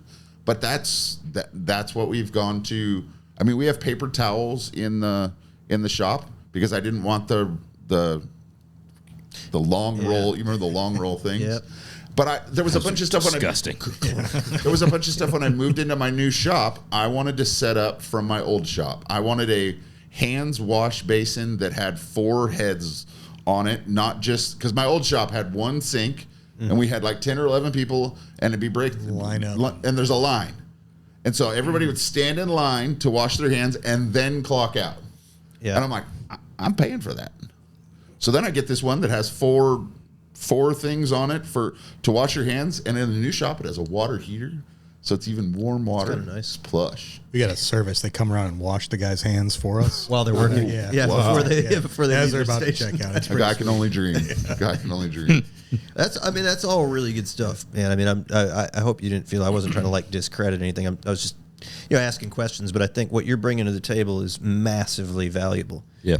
For all these guys, because it's stuff as simple as some of it's so simple, some of it's very complex. But Well, here's one that everybody. Usually not one guy figured it out. It's a bunch of different guys figured out different things. If you can compile that information, get everybody talking, that's We priceless. do, and that's why we try to bring different people into different classes. I've had like Dave Lane came one time. I had Delbo come another time. Goolsby came another time. Dutch Boys, Paul came one time. And so I've had different people just to talk about the things they do differently. what did Dave Lane have to say about morale in the shop? The funny part with Dave is he was like, I just don't know what I'm going to say, Rodger. And there was a bunch of times where I'm like, Dave, we got to move on. Got to move on. He got rolling. Yeah. But this is another funny thing that I've done in my shop is so in the middle of my shop, you have to walk through the doors to go up into the front office area to have the bathrooms because there's a bathroom on each side. Okay. And so when you're in the main shop, you can't see the bathroom doors. In the old shop, the door was there. So if the door was shut, you could tell if someone was in there and you didn't have to go look. But if you have to go to the bathroom in this new shop, I was worried that people are going to walk over and they have to go through one door and then look to see if someone's in the bathroom. Okay. Because you know how everybody has to use it in the morning. And so I created poop lights. So when you turn the light on in the bathroom, You put a shot clock on there too. I wanted a fucking shit clock. I've come close to that a few times, but I could never find one that is 110 volt that when you turn it on it starts counting. If I could, I would, and I couldn't. You can find get one of those timer switches that usually light. the heat As soon as lamps you that just sit- shut it off after a Pressure switch as soon as you sit down on the seat. Well, I wanted to triggers make it that like shot when it clock. got to a certain point where it's like top score. And so, but I made the poop lights where you can see them in the shop. Yeah. So you don't have to stop. So it's like working. the airplane lavatory lights. Yeah, so they're red lights that are above each bathroom. And so the guys who are, maybe they're over in the fab shop, maybe they're somewhere else, they can see where those are and they don't have to stop working, walk over there and be like, I gotta go, and check the door 5 times because they gotta go because they can't see the front door. That's a pretty good idea. It is. You should do it personalized too. Mark is taking a dump. telling John you is wanna get taking back a on the dump. Sports. What's the John is setting the new shot high clock? score. So the Shot do clock. do. The best one, I can't remember where it was. It was an office or someplace. I think it was an office back when we were doing land development. It had a 5-minute light, Yeah. Yeah, that's what I was. but it was no motion, right? It's just when you come door? in the door, it's 5 minutes, but you have to leave for that fucker to come back on. Yeah, It's, the tricks are. it sucks because you're in there. You're kind of like, oh shit, time has started. Time has started. I got to make sure because it's. I don't know if you've ever wiped and cleaned up and got everything done completely in the dark. It's not. Not pleasant. It's not the funnest thing. There's always a little bit of mystery. Always a little wonder. Like, for sure. I'd thought For about, sure. I thought about putting the reset for that 5-minute timer on the outside of the bathroom, so they had to come out Yes, and turn the light it's- back on. yeah. Like, I think Kyle took the doors off. There'd be a lot of. yeah. The waddle walk. So, moving on to car stuff. You've had quite the push on a certain build since we last talked. I think the last time we talked, we had just seen. We saw it at Grand National in bare metal. Yep. Holy shit, the amount of engineering, fab work, machining, design. And then we got to see it finished at Grand National. Finally. Just here couple weeks. Not somewhere. Whenever it was, just Couple weeks ago. just in the past, and we talked about it briefly on your 410s and stuff like that. But you're pushing. What was the push like for that car? It was quite a bit for everyone. It was a lot for the guys because I'm really trying to let my guys take the reins on some things. And so there was some times where I left them to do their job because my job in trying to run the shop is one thing, and trying to do the marketing and trying to make those business decisions. And so I feel like I've just become the guy that is the traffic cop that makes all the departments work well together. Sure. I don't really get to, I work on the cars, but I don't turn the wrenches on the cars and do those things anymore. I'm just the guy that makes sure that the guy who designs it in CAD is going to work with the skills of the guys in the fab shop, and that it's going to be what the customer wants, and that what my guy designs in CAD is. Orchestrator. I mean, you got to, somebody's got to. There's got to be a fancy word for it, but yeah. And so when it came down to time, I'm trying to let go of letting those guys do their job, and they did a great job. And I think there was a point in time where even they may say they didn't think they were going to make it. I know there were some people who said that. Did you think it was not going to make it? I didn't even think we were. I mean, I knew. You knew it was going to happen? I knew it was going to happen. Yeah. That's confidence right there. Yeah. Yeah, and at the end, I was just like, why is everybody rushing? And I was like, we got to be done. And I'm like, oh. Because I was just in a calm mode of know what I need to do this, do that. See, that's what you need. I mean, you got a good dude that's But Jose's been there. on top of it. How long? 8 years. Yeah. 8 Jose's years. been through the Mustang. Jose's been through quite a few cars. He's wired a lot of cars, done a lot of assembly on a lot of cars. He's got a lot of great stuff on his resume from that he's done there, and I think that all paid off in the end because it's Jose. If you've been through the Mustang, you didn't tell him like, dude, let's rethink the wheel color on this one. Like, damn. What's funny is there some controversy there? I can't tell you how many pictures I took with my iPhone of the golds that we sprayed to see if it would look yellow in pictures. Okay. And I was like, "Oh, we got it. We found the gold that we like." And then I would take pictures. And then I would take pictures of the picture on my phone. So like Mikey would take a picture of the wheel, and I would take a picture of his picture with my phone to see if this somehow got yellow again. Wasn't yellow. Pulled it into that building, got it all into these things, and you're like, "Are you freaking kidding me? Are you kidding me?" You didn't pull a Foos and get like the lighting director in and change the light bulbs. Yeah. We should have had Dan over there to wipe. It's a little known secret. Wipe That's it a down big. with That's a lacquer. big thing Wipe it down with lacquer. Yeah. at the Cobo Hall. Yeah. Oh, yeah, A little lacquer thinner. yeah. That was phenomenal. Oh, I think it's our trademark now is yellow wheels. it's becoming that way. It is. It is. The thing was absolutely Yeah, amazing. the car was fucking gorgeous, man. It's the details are crazy. I mean, it's very elegant. I love the color palette. Interior color is great. That blue. What is the blue? Is it something you mixed up, or is it? It's a- Ferrari. Is it really? And it's a solid color. Solid color. Solid color. What Ferrari? Old Ferrari? Yeah. It's older. Huh. I don't know exactly what it's from. It's the first color we picked, but took forever to like fully. Commit to it. Because I've had that happen a bunch of times where you just find the color initially and you're like, there's no way it's that easy. Yeah. Well, some cars I feel like tell you. I always say that. This sounds probably stupid. Oh, go ahead. Go ahead. That's the one thing I say. Like, I always feel like a car tells you what color it wants to be. Mm-hmm. You know, it's the one thing where the car just like kind of talks to you. But sometimes it doesn't seem like it should be that easy. So you're like, there's got to be something better. There's got to be something better. Like, it's like, fuck it, go back to the first one. Yeah. And you spend all this time going around and around and around and looking at blues and blues and blues and blues and blues and blues. And then everybody interjects their opinion where they're like, oh, well, it should have metallic and it should have pearl and it should have this. And you're like, no, I don't think so. And then you're like, oh, maybe. No, I'm back. Stay there. No metallic. No, you know, oh, it's got to have pop in the sun. It's got to have this. And you're like, no, don't. No metallic, no metallic, no metallic. And that color, and like even with the orange 55, I knew that color was going to be there. I knew that was the color. Then we painted it, and you're like, oh my gosh, that's a lot of orange. It actually looked pretty damn cool. But once it all got together, I'm like, I could show you some pictures when it wasn't done, and I was like, like I remember seeing that, even though I know you pushed it in to see my thing.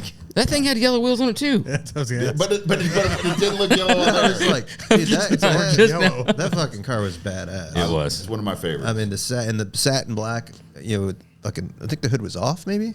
Well, because the car was so low and it was wedge section. Yeah, it was that when you open the hood on it on the 55 Chevy, you couldn't see the Vortec blower in there. And their marketing guy, who was obviously sharp, goes, "Take the hood off." Hey, could you take the hood off?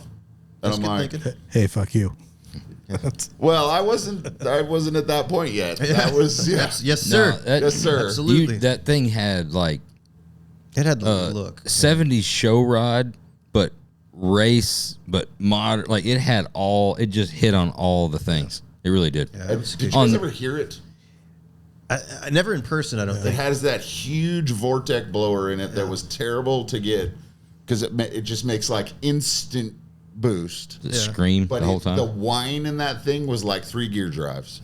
Really? It just sounds like a turbine car when you're driving it around because the cog belt, all that stuff that was on the engine. I didn't have, any doubt that this was going to be pulled off to a high level. This car here. This car, Yeah. but seeing it all put together in bare metal, you're like, oh shit, yeah, that's fucking awesome. Seeing pictures of it, the amount of billet, the amount of stuff, and you're seeing stuff come together in chrome, you're like, man, that could be a lot. You might have done too much. That could be a lot, and Well, Sid Shavers was because obviously we made most of the interior. DJ Designs machined a lot of stuff for me. Yeah. But I brought Sid in at the end. I wanted him to do the seat cushions because that guy has done that style of car forever. He's got it. And I remember talking to him, and he said the same thing as I said. I just want you to make sure we don't go overboard. And he's like, that ship might have already sailed, Rodger. Like, that may have already sailed. I would like to think if I put one more thing in there, it would be too much. But maybe that's my delusion. no, I think walking it's up on it, cool, me and dude. him Like, both were like, I'll say, damn.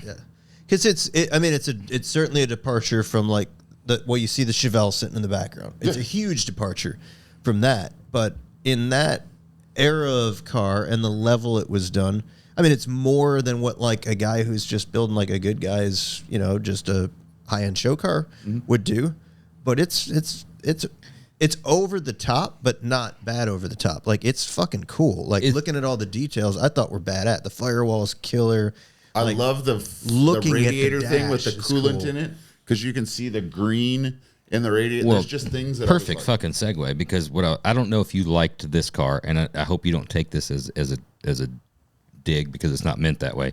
That car got me, and I felt the same way. I remember walking up to Pinky's Hemrod the first time. Remember the green? Yeah, it's a good car.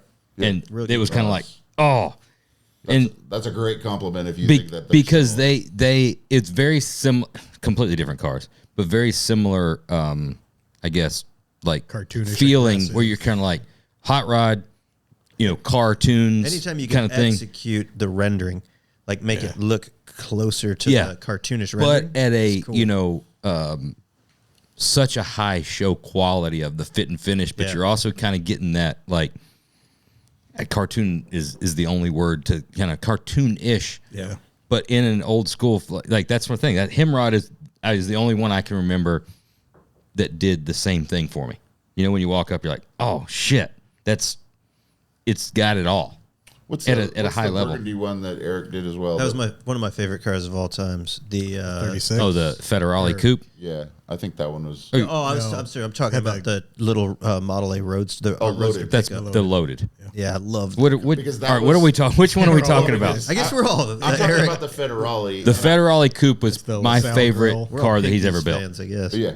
I love that car. It's the perfect. I'm not going to say it's the favorite car. That's the one car I would want to physically own. Loaded, the Roadster pickup, is the one I studied more than any other build probably out there The simplicity, in Rodger's journal. That and Biscayne. the simplicity of it Biscayne. was so cool. Yeah. I remember reading Biscayne in Popular Hot Rodding when Troy Heavy was on the cover, and that somebody was on a ladder and they'd taken the hood off the car. So see, I was in good graces. He took the hood off the car of Chicane. Yeah. And I just remember reading that build story 1,000 times. Yeah. Yeah. 1,000. I was so mesmerized, and Loaded did the same thing for me of just like, man, that is so cool. Yeah, you just that was print media when it was in its finest too. Like, and remember in the Rodger's journal, you know, and you've got because I had was in Rodger's journal twice. Super Rod did the Chicane, didn't they? Was that what was the big? Was it Super Hot Rod Rod or did Popular Hot Rodding? Popular Hot Rodding did the Chicane. Yeah, okay. I could. That issue was like life changing for me. Yep. Loaded in Rodger's journal in bare metal, and then also finished because the pictures are so crazy and so good and so high quality. Like going in real close, you're like seeing. Can't zoom in on it. Yeah, but it's What's funny though is like that's probably not to discredit at all. That's probably simplest. the easiest car to build out of anything that Pinky's has done.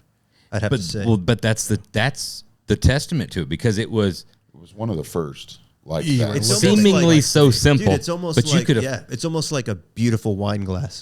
Like, you know what I mean? It's like it's a simple little But glass. if proportions are like right, or proportions are but right. it's when you get the right one, it's so much better than everything Right. else. But that's also one of the cars that I think was just as good painted and done, or better, better. than it was when it was in bare metal. Yeah. He's got he knows colors. Yeah. Man, he's knows colors. Yeah. I mean, he put the whatever the new coupe is. That's the what is that thing? The Carhartt color. You know what he doesn't know though is how to do a fucking podcast. It just refuses. He says So all he's this not, all this nice stuff. he is has nothing to praise. talk about, and he's not interesting enough. That's what he says. Yeah, Come prove me wrong, that's. or prove me wrong. Prove you right. I don't know. We might get in 10 minutes and be like, yeah, dude, you were right. This fucking sucks. Yep. Well, So what do you got in your pockets? knock it up. Heard any good jokes lately? Yeah, and Greg allowed us to, I mean, and probably to Greg's detriment, Wheel Hub named the car No Excuses when it was in the Wheel Hub magazine. And so Greg really wanted to make just wanted to do a car like this. I've built him 14 cars now. This was the third car we started and the 13th car we finished. And he just wanted that was our goal, was to make, and it's kind of gotten overboard. But that is a total process car. I've sold the process more than the car because we've just enjoyed talking about all that stuff. Sure. All those things that make that car what it was. It's like a watch, man. It's just so highly detailed with It is. I mean, you'll have several day-long meetings about, your door handles and latches. Oh my and, gosh. yeah. But that's the thing that's when you get those cars, that's a special one to savor.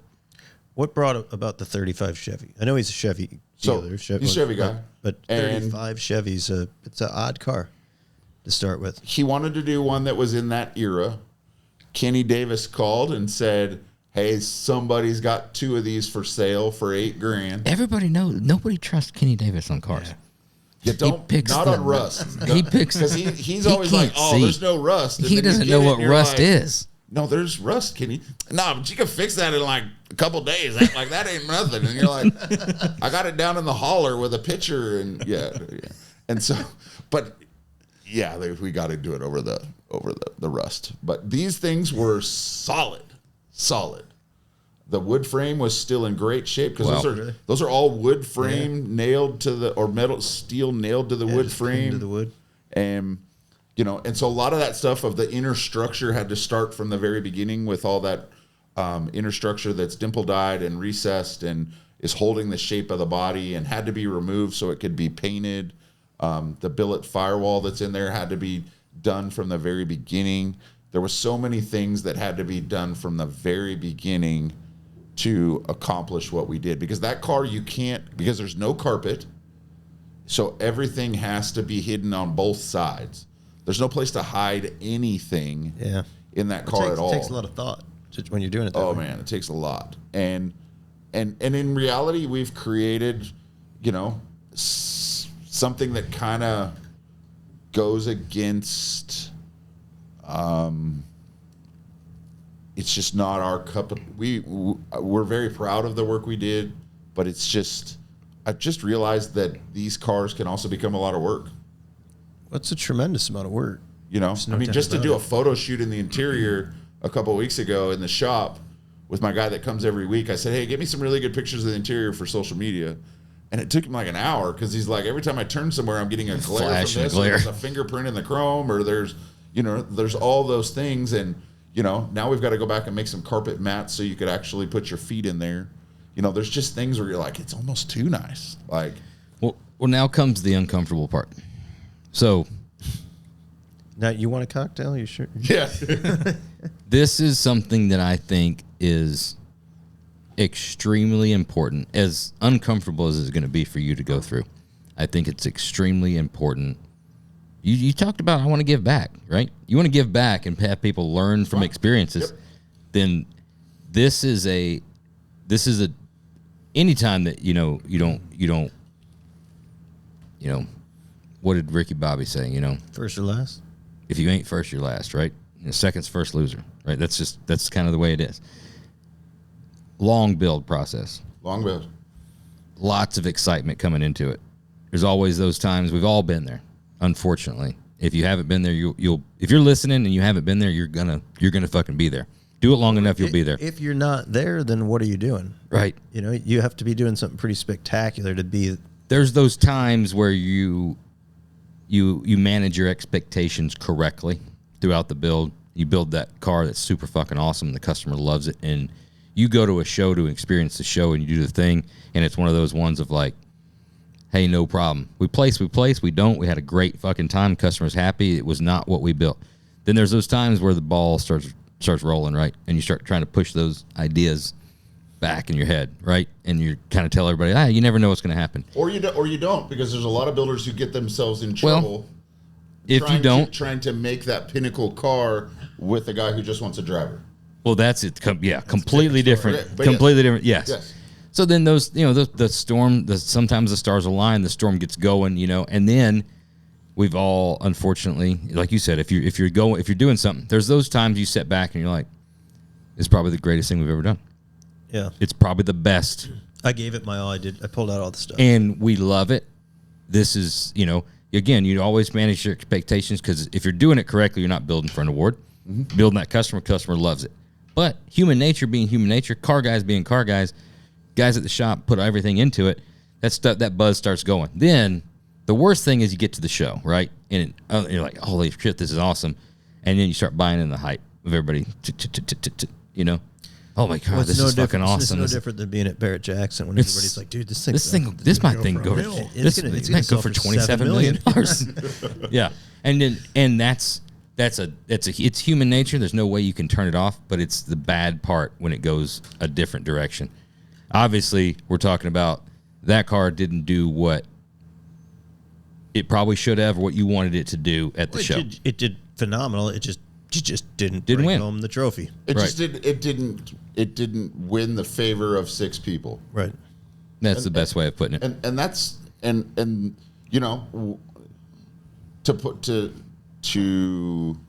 to answer your question. And no, this is not a dig at anybody that to Andy that won. It's nothing at all against Andy that won. It's not at all. It's a car show. Yeah. It's totally subjective. You guys have been there. I've been there. The very first car that I took out in this industry was my black truck. Yeah. And I took it to Del Mar and showed it there. What a fucking debut piece too, by the way. We didn't even talk about that. That's kind of a fuck you truck there. We talked about that on the last one. We did. Yeah. The truck or I think the truck. The truck. Yeah. Oh wow. Yeah. You were there. Your truck. Yeah. You were there. I thought you meant the last podcast. I'm like, okay. But there's two things that happen with cars, and it can be both. There can be cars that go down in time as being great cars. Federale Coupe. Can you guys tell me the awards it won? I'm sure it won some awards. Hot Rod of the Year, I'm going to guess. Maybe. I don't even know. I don't even know. I'm not sure. And so, but I realized very early on, and I've been there a few times. I've been there quite a few times, as I'm sure you guys have been. Is that, and I'm sure you guys were told the same thing by your mom. You're very handsome. You're very handsome. You're very handsome. So handsome. And we all know that she's lying or telling us that because that's what she's supposed to tell us. But it really doesn't make you handsome until you get to the bar and you can pull some chick. Yeah. And so we're always gonna Trick is to go to the bar real late. Go real late. That helps. But you have to get. So we're always gonna think our thing is the best. Our car should have won. Our car should have done that. And do I think that? Yeah, I think yeah. I'm not a gold guy. That's fine. I'm not a sedan guy. That's fine. But they didn't ask my opinion. Right. And so you go to a show and you're doing that. But I learned when I took my black truck that I still see that thing around today. I don't see the truck, but I see the pictures on social media. And now I'm getting to the point where I have guys that come to my class that are like, I had that picture of that chassis on the wall in my bedroom or in the garage or whatever, and you're like, that's how old you are. Oh, that's crazy. and I'm just like, wow, but it really is humbling, right, to think that something back then could have done that.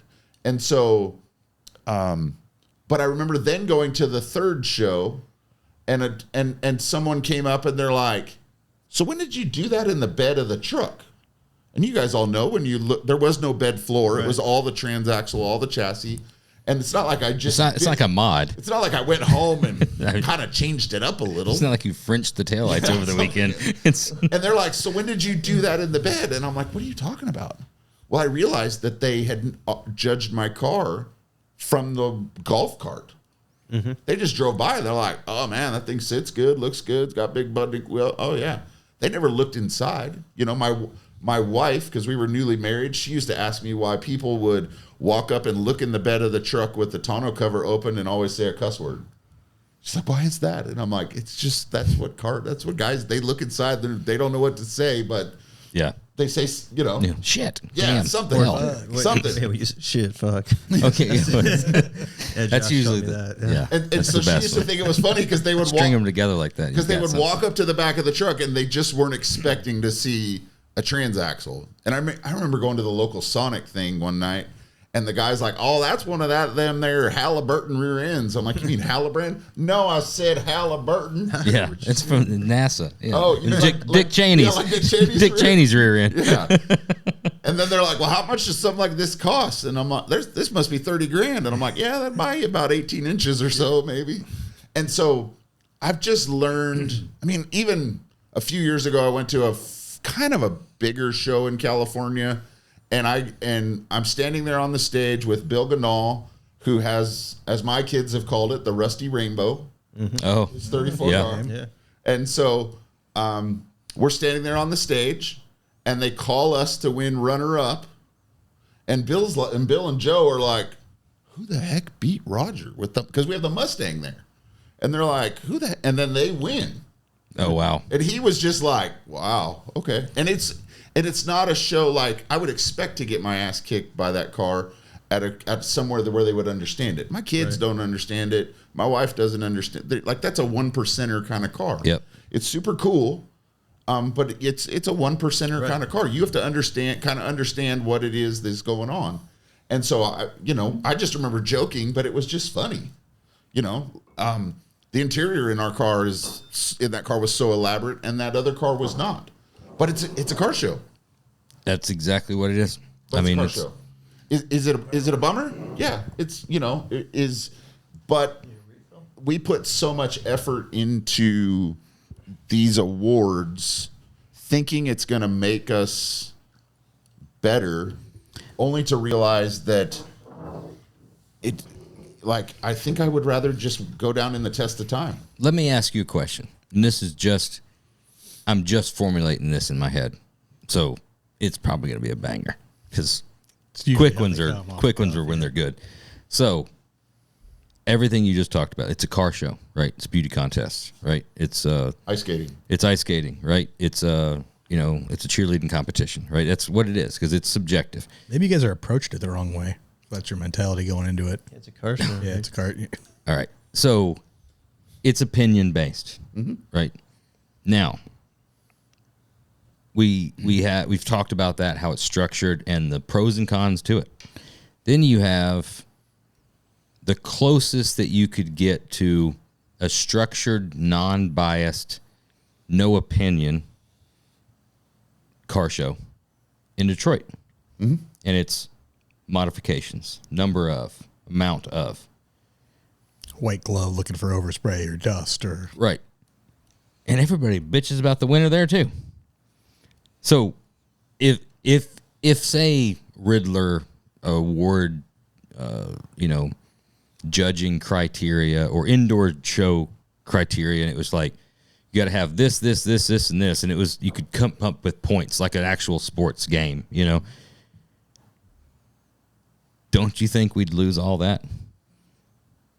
The cars would be built specifically for a certain way to meet. They are, and that's why Detroit ended up the way it ended up. Exactly. So, what's your point? Where you going? We're gonna gripe gripe no matter what. Yeah. Right. Car builders and customers and whatever it is, when your mom told you were handsome and somebody tells you might not be, you're like, well, that can't be true. Mama didn't lie. That can't be true.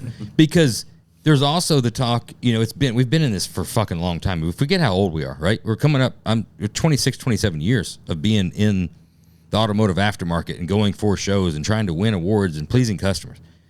There's always the same shit, right? It's Detroit or indoor. I don't want to put it just on Detroit because a lot of indoor shows are the same way. They're structured of, number of modifications. You did this, wheel size, blah, blah, clean paint lines, this and that. Never step back and look at the car, right? You're going for points. Like, okay, great. It hit your criteria that you created, but it looks ugly. Then there's the car show stuff of, well, this show likes these things and this show's like these things. And if you go out those show, they need to have, builders. What car show is going to know how to build a car? Then you have builders. Then you start putting builders in that judge, and you're like, well, that builder doesn't know what he's talking about. they got a whole different taste. Oh, that builder doesn't even know what this kind of car is. That builder builds old school cars. Well, I mean, look at the cars that builder builds, No matter what, we're going to fucking find a way to bitch. If you don't win. That's true. Well, but that's And there's no way you can structure, especially when you're talking about cars, because cars are so subjective and cars do different things to different people. It's just art, man. It's fucking art, Yeah. and it does different things for different fucking people, and everybody's got different fucking tastes. It's also so divisive, for lack of a better term, because there's guys that are just like, I don't like it, and they get mad about it. I hate that. Well, what don't you like about it? I just don't like it. I don't like the radiator cap. Right. I don't walk past a painting that I'm not into that I get pissed off about. I can't believe somebody did that. But I'm not in the painting scene, right? So it's not gonna make. But in the car side, there's times I've seen something and I'm like, that looks kind of like stupid. You ever seen? But I don't get you ever pissed. seen a short box square body crew cab? You ever seen one of those? He'll piss some people off. That will. Exactly, it will. Right. Well, you It's gonna probably. piss people off. We got one of those going. I didn't know that. Yeah, we did too. Oh, Yeah, join the fucking club, man. Oh. best thing to do is, honestly, everything will be fine. Make a YouTube video talking about how much better short beds are than long beds. Yes, Dude. it's Yes, people are on the internet are. it's so good for the business. so awesome. warm and inviting. Well, we did one not too long ago with the exhaust wrap, just because my Nick Vasquez, who does our social media stuff, he's like, watch, it'll go crazy. You're always wrong about that too. Oh my. Like that Well, I'll thing tell is you what. still it still brings the people out from the depths. I would be willing. I saw the truck's badass, by the way. I would be willing to fly out to talk to you about the short bed and collectively we can please. we can both talk about how badass. Absolutely, looks. please I do will, that. I will 100% do it. Because the internet already loves you. They are I need to ride that. I got to ride that wave. Can we wrap the exhaust at the same time? Yeah. 'Cause they get pissed While off we're about talking that about too. it, we'll be sitting there. Well, I think I mean, to bring it back home, it's a serious point to be made because that makes a lot of sense, and we're always going to find a reason. But I think it's important. One, there's three people that need to hear this. There's the employees of these shops that have put their blood, fucking sweat, and tears in it, right? That look at it and like, well, maybe if I would have done this different, maybe I'd have done. No, you did everything you're supposed to do. Then there's the customers, right? There's the customers that need to understand that it's not anything that the shop did, anything that they did, anything in it. It's just a fucking opinion. And there's no way to structure it any different way. It's not like you can find another show that's got a better opinion. It's not. It's just the way it fucking is, right? Different people have different opinions. And then for the shops coming up, realizing that there's going to be those moments. What you and there's a handful of things I can answer in there. So Sunday night after it was over, I'm sure they thought, because I'm a giant, that I was going to toss chairs upside down or do something. And do so, a donut out of the place and say, fuck this. Yeah, smash some beer cans on my head or something. Yeah. And but they came over and told me a handful of things that they thought it was, of the things they didn't like. Okay. And I'm like, so okay. they had an explanation. So they had an explanation. And so you're like, I don't know if I agree with you, but okay. At least they're owning That's fine. their decision. That's fine. And we went home and put a laser on it and found out that the laser was correct. The laser's, it's fine. It's what they said is not the same, but I think part of it in that building for us, of the things they said, because one of the things they said is that the wheelbase was different from this black and white picture to what it's sitting there on the table. They didn't say what the difference was, and I'm like, well, you realize that picture's taken from the bed, because there's a picture of it in bare metal being driven, and I'm like, that picture's taken from a bed of a truck at 60 miles an hour, like. And I don't know which wheelbase you like better, but I'm guessing you like that one better. But none of it is adjustable. But it's the same wheelbase regardless. It's the same wheelbase. I can't change the parts. And I'm like, none of that's any different. But okay. But it's all over at this point anyways. And there's not going to be a recall. There's no tech inspection. There's no, and that's fine. And, but the thing that I learned really for this that I really would like to carry on, which we've all been there before. It's just for one, I don't want to let it change the car. I don't want my guys to go home and feel like we're a failure because we didn't win because 6 people didn't like another car better. Yeah. Because it's just 6 people. And really car shows, for the most part, you don't even usually know who the judges are. And for me, yes, is the trophy cool? Yes. Yes. But you know what else is cool? When Dave Lane looks at the car and is like, man, that thing's cool. Because that guy builds those kind of cars, and you respect the cars that he does, and you respect the cars that he does. And you know what? He had a car that competed for the Riddler, that gray Vicky that was a badass car that didn't win the Riddler. Yeah. And can you tell me the car that beat it that year in the Riddler? That's the key. I think that was it Alan Johnson's Vicky that beat it? Nope. What beat it that year? That atrocious Cadillac. Oh, full fucking shit. I think. Really? I really think so. That's Cadillac wagon, the pink one. Yeah, I think you could go extend. I don't know that who built further. that, so I don't want to I don't want to say bad things. But that Vicky was a beautiful car. Beautiful car. That was Phil Becker's car. But you can also take you can take Matranga's car. Yeah. Or Matranga's 55 Chevy, that blue 55. That's It's crazy. Nice fucking car. Holy shit! What a car! That might be one of the best quality cars ever built. What a if there was ever a Detroit car, that would be a Detroit car. And he didn't win. No. That was I don't know what won in its place, but that car had the Detroit things, but it also looked good and had cool shit. Cool hot rod presence. That's the point. Which is the same as Dave's. Yeah. And I hope our car falls into that. Me being the mother of that car, I think it's very handsome. Well, that, like you said, the customer thinks it's very handsome. It's a beautiful, dude. It really is a beautiful car. The car's got all the fucking lines. It's got hot rod written all over it. The details are kick ass. You can't take anything away from it. No, we just went through 7, 4, 5, 6, 7 different iterations of other winners, past winners and stuff. The trophy is cool, right? It does see it, it's a something to pat your back and put on ego for the shop and everybody, and that is important.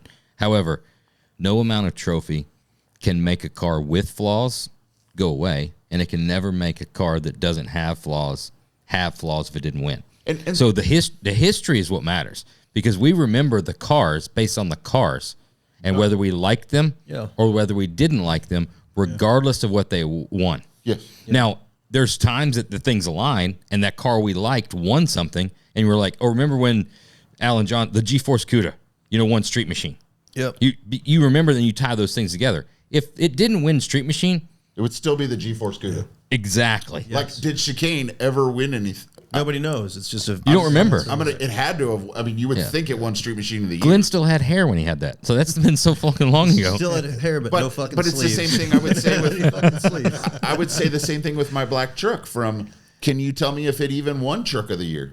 Yeah, everybody remembers the truck. But I don't even remember it being like, you don't remember the competition. I could lie Like, to you and tell you it did. Yeah, know that I ever- we'd be like, okay, cool, that's awesome. I don't know Yeah, that I've ever- congrats. Seen It it in seems person. like it should have, because that chassis, the worst thing you ever did was put the body on that chassis. Yeah. Like, and so you have a lot of cars that I just feel like they stand the test of time, if they're good cars or not. And those are the cars I want to build. I want to build stuff that when you're done, it really doesn't matter what it is. What are those cars collectively? Stand the test of time. Like, okay, G-Force CUDA, 100%. That's one for me. Chicane.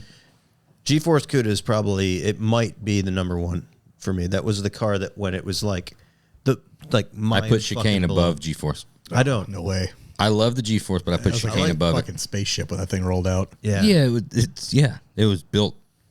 You shouldn't have been able to do the things he did with it. Yeah. I think agree. G-Force CUDA might be my number one, period, I think. But Unless somebody can make a case. I for think the something else. Chicane is an age thing because of when it came out. We were so blown away by that. Yeah. At that point in time, because I agree with you. The G-Force CUDA is a more elaborate car. It was so fucking innovative. Yes. Yeah, it was. Maybe you guys are older, right? And the Chicane, it's a fucking sedan, car like you a probably had in post high car. school. It's a, yeah. You Go ahead guys- and talk shit about the Chicane. I'm not talking Let shit me- about the Chicane. I'm just the body. Because just it's saying, not it's- fast muscle. I mean, get what it you're looks saying. windblown, like the roof line. I like the flat roof. You're right, because I was more into custom Rodger, popular hot, like those. Taking a car that shouldn't do, especially coming from the import and mini trucks, taking things that shouldn't do what you're making them do.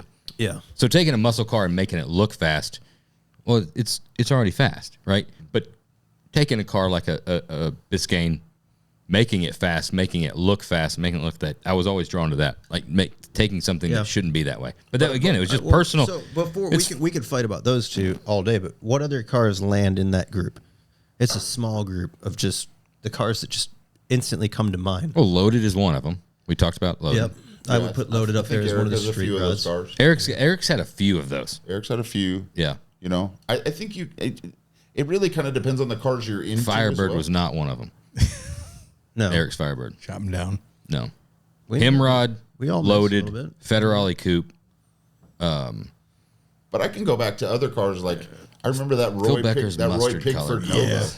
Yeah. I mean, I don't know. I just remember it. Like, there's just cars that I think stand out that you can look back at guys and you're like, that was a cool car. You know, a car that did it for me that I'm thinking back about hitting these is Andis's Oldsmobile. The Riddler Yeah, car? that was a great car. Holy shit. That's a great car. Actually got to spend some time there late night underneath Levi. it and showing, and getting, that was a phenomenal car. Yeah, it was a good car. Phenomenal car. That was first love, wow. But in a modern era, like there were so many things that you're like, holy shit, that's a great fucking car. I'd I could throw Andy's Model A in there. Yeah, blue one. the blown one. the day. The blue Model A. It was 32 or Model A? It was Model A. Model A over the 40. Yeah, it's close. I like the rawness on the Model A. I like the 40 40 was- better. Yeah.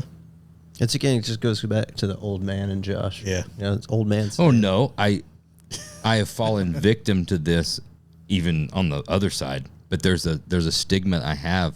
If you're talking about those two cars together, not that any one of them's better. full car fenders, hood, and all that kind of stuff. It's fucking harder to build. Yeah, 100%. I know. But it's just where, yeah. I'd throw the Dale Jr. second gen in there. Orange one? Not because the car was so over the top. It was just the time, the color. the innovation. It had was just- high-end race done in a way that nobody had done it really. It just hit at right. that point. Yeah. Steve Cook's Sun Camera. Sun camera was cool. I like It Steve the was so different. Steve out Cooks there. are hard because they all blend together as just being all really fucking good. Sun camera was really, really good car. I remember the yellow and white 55 like 3 years before that more than I do the Sun camera. The Sun camera was cool. That was just a car I'd never like seen before, done. To And it that had level. it had a wedge, fast kind of. Yeah. That was a good car. Troy Lights Charger. Charger was a great car. Charger was a badass car. Yeah, Where did we just see it? It just came out again. At what show were we at? He took it to Triple Crown last year. Yeah. But it was a really good car. Yeah, that was great. Good color combo. The green interior, great fucking move. I love it. You'd never pick that in a million. I years. love white and green. That shit was. It'd be the I everything. would never have ever picked that. That's a Ever. That's a natural like dark maroon. it's a sexy car. Yeah. And that was such a good pull. Under hood, like just engine compartment only. The Dutch Boys Grand National and Troy Lights Firebird. Yeah. I don't know if you can get much fucking better. Those two. You guys have had a couple I don't that know were really underhood good engine stuff, bays. Maybe vintage stuff that's just got a cool look, but I don't know to that level of detail. That second gen Firebird, Camaro you guys did. I like that Thanks, one man. with the just the gusseting and the braces and Thank you. stuff like that. It's been a while, but that was one that I really just there's just a lot of to me cars get broken down more into parts anymore. There's not often that the whole car hits for me, but there's just stuff where you're like, man, the stance on that car Yeah. or the engine bay on that car, Right. or I love the interior of Troy's green Firebird. Yeah. I and really I like the dash pad. I don't know. That dash pad, I had dreams about that. I just love that. Yeah, it's a There was good just car. something about little things and I don't even like green. I don't even like that green. No. But that green on that car with that raspberry kind of color was cool. Yeah, it did work. And so there's been lots of cars like that and just different. It's weird things like that. Bobby Alloway had I don't remember the customer. I know the customer. I can't remember the name. He had a post 56 at Shades of the Past, like the second or last year. Black. I was black. Obviously. Yeah, with just mild man and sitting in his booth, like the thing of the last Shades of the Past at the thing, and it was one of those ones. Nothing crazy. And you're like, oh fuck, what's a guy got to give for something like that? I got What's to the have best Bobby car? the best Bobby car. Well, it goes back. There's all right. Forget this. 57 Victoria? Vicky. Really? That was in that probably Very the one with well all done. that roof. very It was well- hard car to build. Very well Hard done car to car. build. all that roof trim. But maybe one of the few that I was like, I don't know that you need to rake them all, Bobby. Like, like that one maybe, like settle it down. Bring a little that bit back in? the back. But fucking So beautiful car. The Cuda and the Mustang way back when. The Challenger. She Devil. Oh, yeah. She Devil. one, I'm yeah. sorry, She Devil, and then the Mustang. it was in the BFG ads. Yeah, She Devil was those cool. were some very difficult Silver Mustang? cars. Yeah, the Silver Mustang. That was some difficult cars to build, especially back then, the way they did. But I don't care. This is my Bobby moment. This was the 3 Rat's Glass Speedstars. Speedstars. Yeah, I'm going to take 3 cars as one. There is no other moment. The entire weekend. Track nose car. Yes. The photo shoot on the strip, on the cover of Street Rodder, him rolling in, like everything about it. I was there living it in real time and then seeing it. Nobody could He's- park a car like Bobby Alloway at He's Columbus. old as shit now, right? Old as shit. Still cool as fuck. I mean, man. probably like I talked to him yesterday. I think he's getting his new first cane, right? That old. But back then, there was nobody cooler. All right, so back then, nobody. He was Bobby's- He was Dale Earnhardt Senior of the hot rod industry. So Bobby's Still in his, is. Bobby's in his probably what, early 60s? I think 86, 88. So, No, he's probably early 60s. so back then when Late we 50s. when we remember the indie days, he was like basically our age, right? Bobby Alloway's 12 years older than us. No, I mean back in indie it was in like I can look it up. I mean what were we talking like 2000? 5, 6, 7. Yeah, 20 years ago. Bobby's going to be 10 years older than me and you, and 12, 13 years older than them. But can He's you in his think mid of- 50s. I I'm guess 46. How old are you? 48. Yeah, you do look older than me. That's the first. The point being, who in the entire industry rolled into a fucking car show even 50% as cool as Bobby Alloway? No, Bobby going to show up everywhere like he's been there before, and that's just a Southern thing. That's just I'm telling you, you could be there the first time, but it looks like you've been there 100 times. That's something I that just you remember only being, learn like, from the South. In awe. Yeah, he's setting it right. And still to this He day, rolled. like he's fucking 67 years old. Like, and he rolls into the, and you're like, Bad motherfucker. fucking Tell you what, hey. he's getting a little handsy when he's getting older. He's getting a little handsy. But but best car for me. Maybe it is that She Devil. Green, Jesse and Jeff could roll in the back. Do you remember the Grandmaster? Not the Grandmaster, the 30, They did a 34, Jesse's, yeah. 35. the silver, Yeah, the silver, two-tone, yeah. That was a kick-ass car. Yep. Yeah, 30. It was a 35 Chevy. Yeah. It's a Yeah. 34, 35 Chevy. Yeah, I think it was 34 was a smaller one. it was. Even Jesse's Maverick. Jesse's Fuck Maverick that. was good. Fuck that car. Yeah, that was Maverick? That was the one that smoked us at Street Machine. Fucking Jesse. Oh yeah, forget that guy. Fuck you, Jesse. He was remember the Valiant?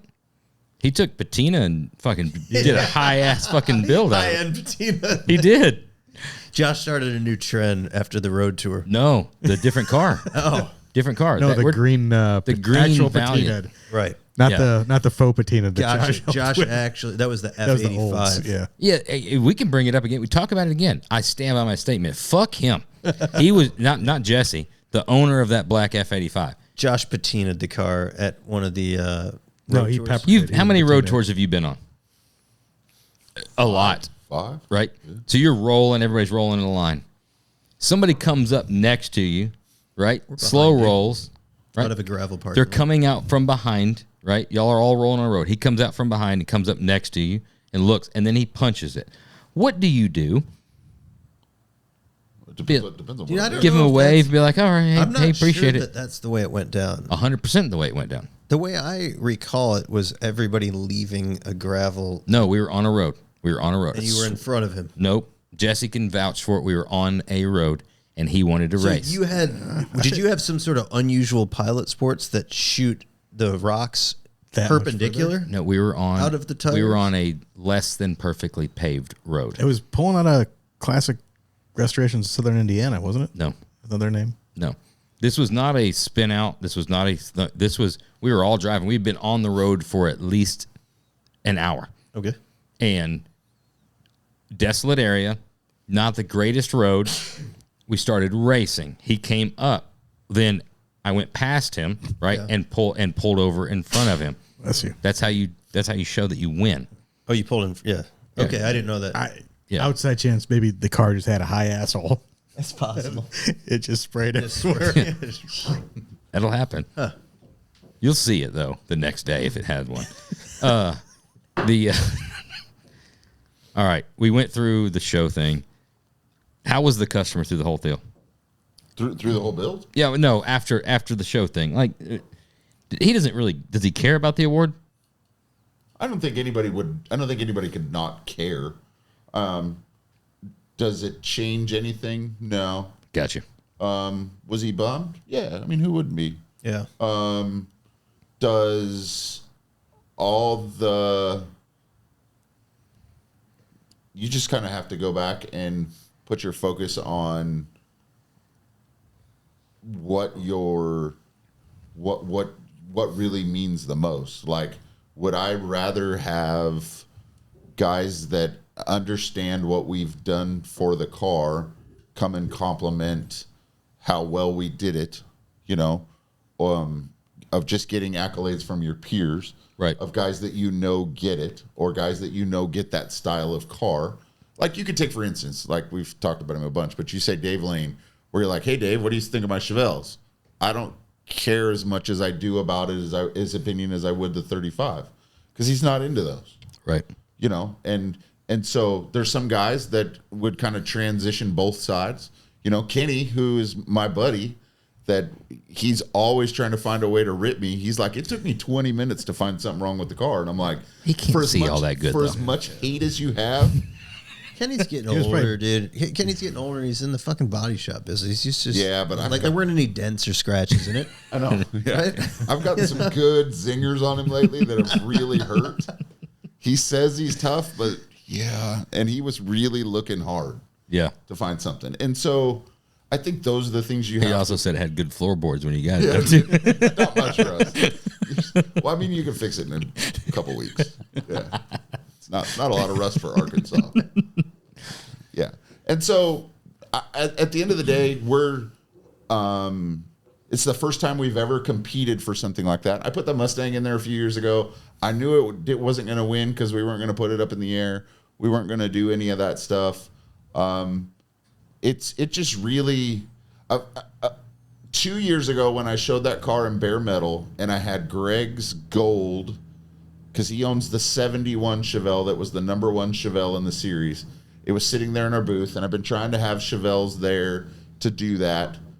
I realized then and there what I was up against in watching the whole charade that I will call an indoor car show.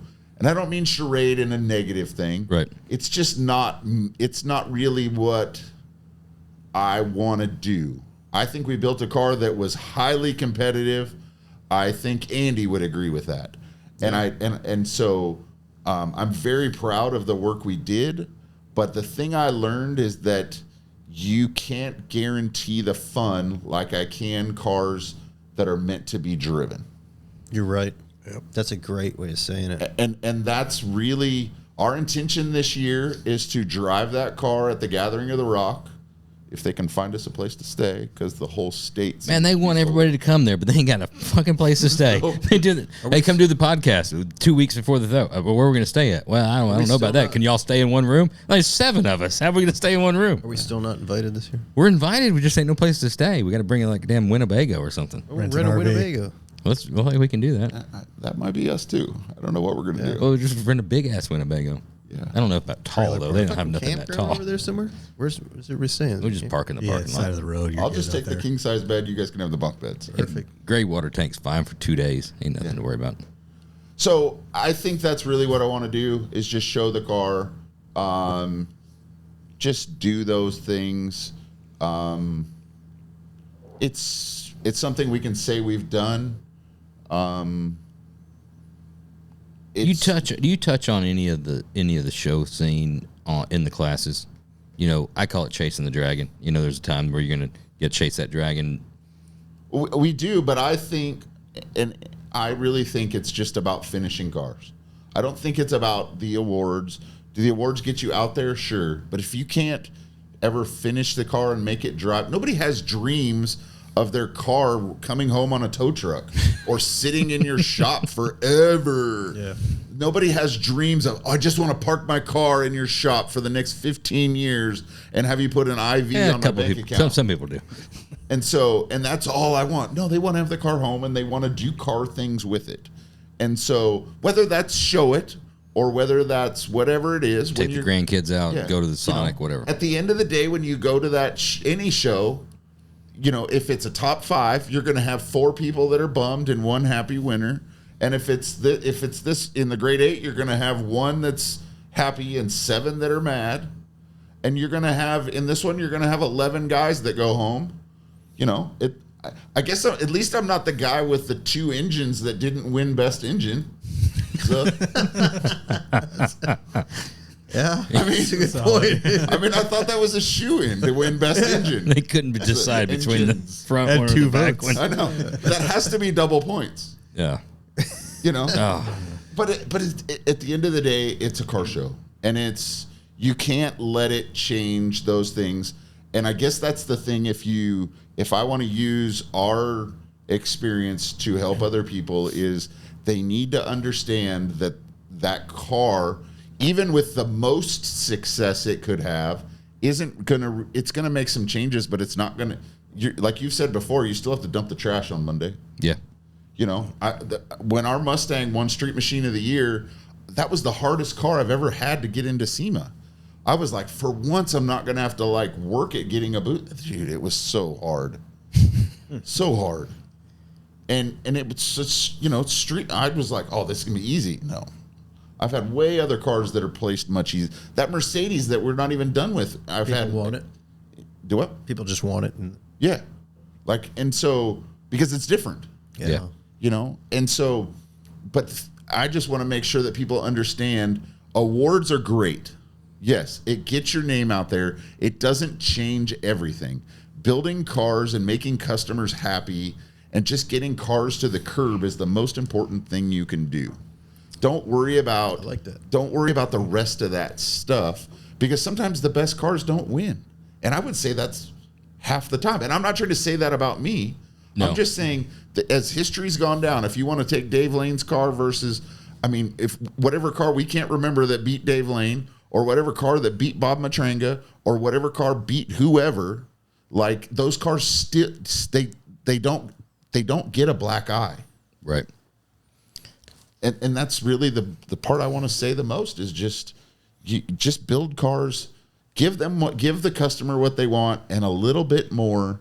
And don't try to think if I just spend I've done it. You guys have done it. I can think of tons of guys who have put hundreds of thousands of dollars into a car over and above beyond what they were doing, thinking this car is going to change their life. And maybe the car that you guys put all that effort into won, but did it change anything? Right. It helps because you get you get a little bit more press than you maybe would have gotten if you get second place or but does it change anything? No, because it's the succession of just finishing cars. And nowadays, I was at church a while back and this guy came up and he's like, hey, you won some big award in Ohio? Because we're friends on Facebook. okay. And I'm like, yeah, it was. And my wife's looking at me and she's like, yeah, it's Street Machine of the Year. Yeah. And this guy has no clue.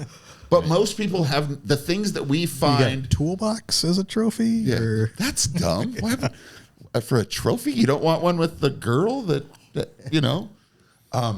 But all these things that we put so much emphasis on in this industry we're not curing cancer.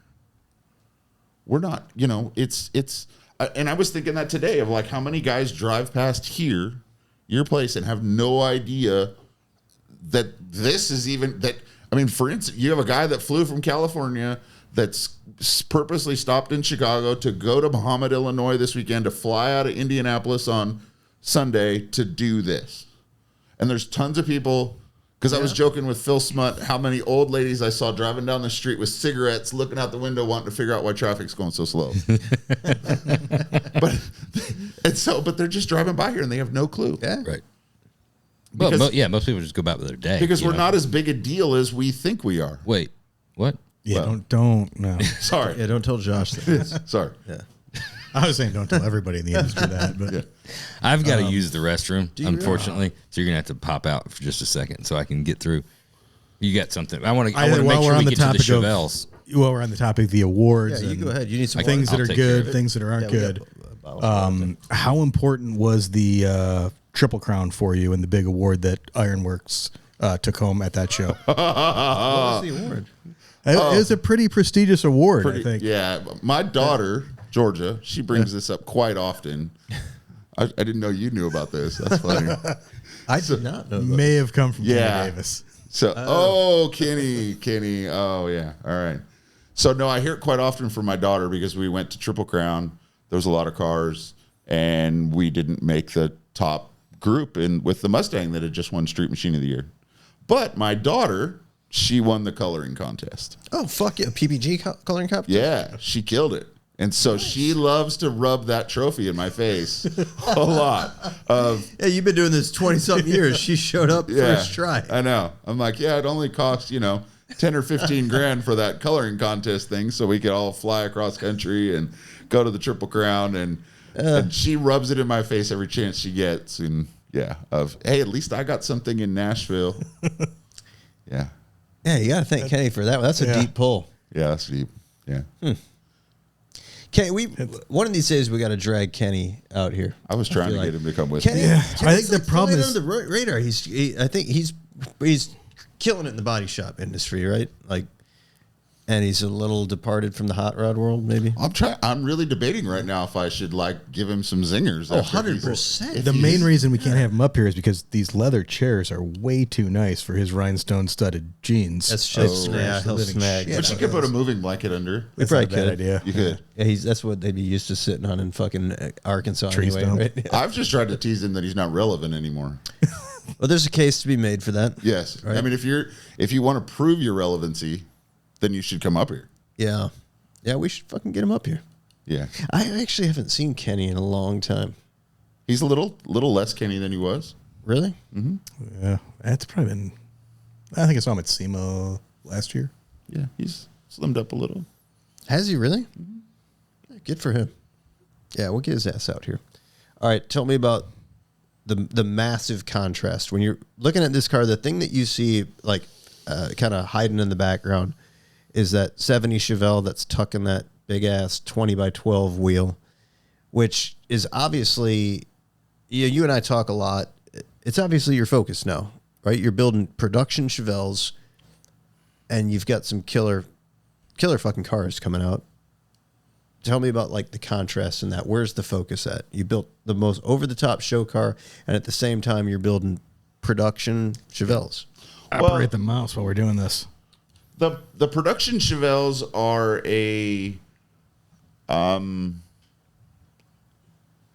after 24 years of trying to figure out how to be a little smarter with things, because everything that's on that nowadays, there's so many things that we do with machining and 3D printing and all that stuff that can be repeatable. And so the Chevelles I'm really trying to make, and I feel like I am right. I don't think you could build a more mechanically solid Chevelle that sits much better than what we do with those cars, with LT motors, with as good as that stuff is. You've got 6-speed manuals and 10-speed automatics. We've recessed the seats in them to give a tremendous amount more interior room. Now with you guys, we've developed this unibody chassis that we feel like is going to give us more ground clearance, even more interior room. I think the cars will be quieter because there's no more body on frame. Yep. And I think the cars will be torsionally stiffer.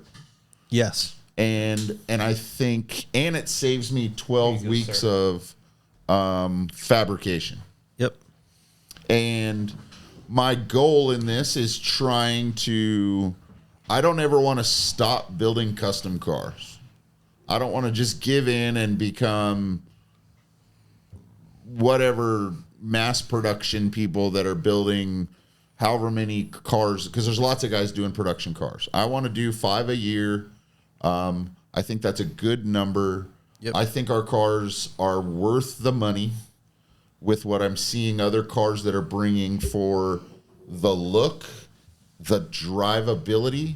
The one you're watching in that video there, I believe, oh no, that's Rob. So he's getting that car, but the one with the red interior that we were publicizing today is Glenn's Unicorn, and that car's been on 2 road tours. Greg's Gold Chevelle's been on 2 road tours.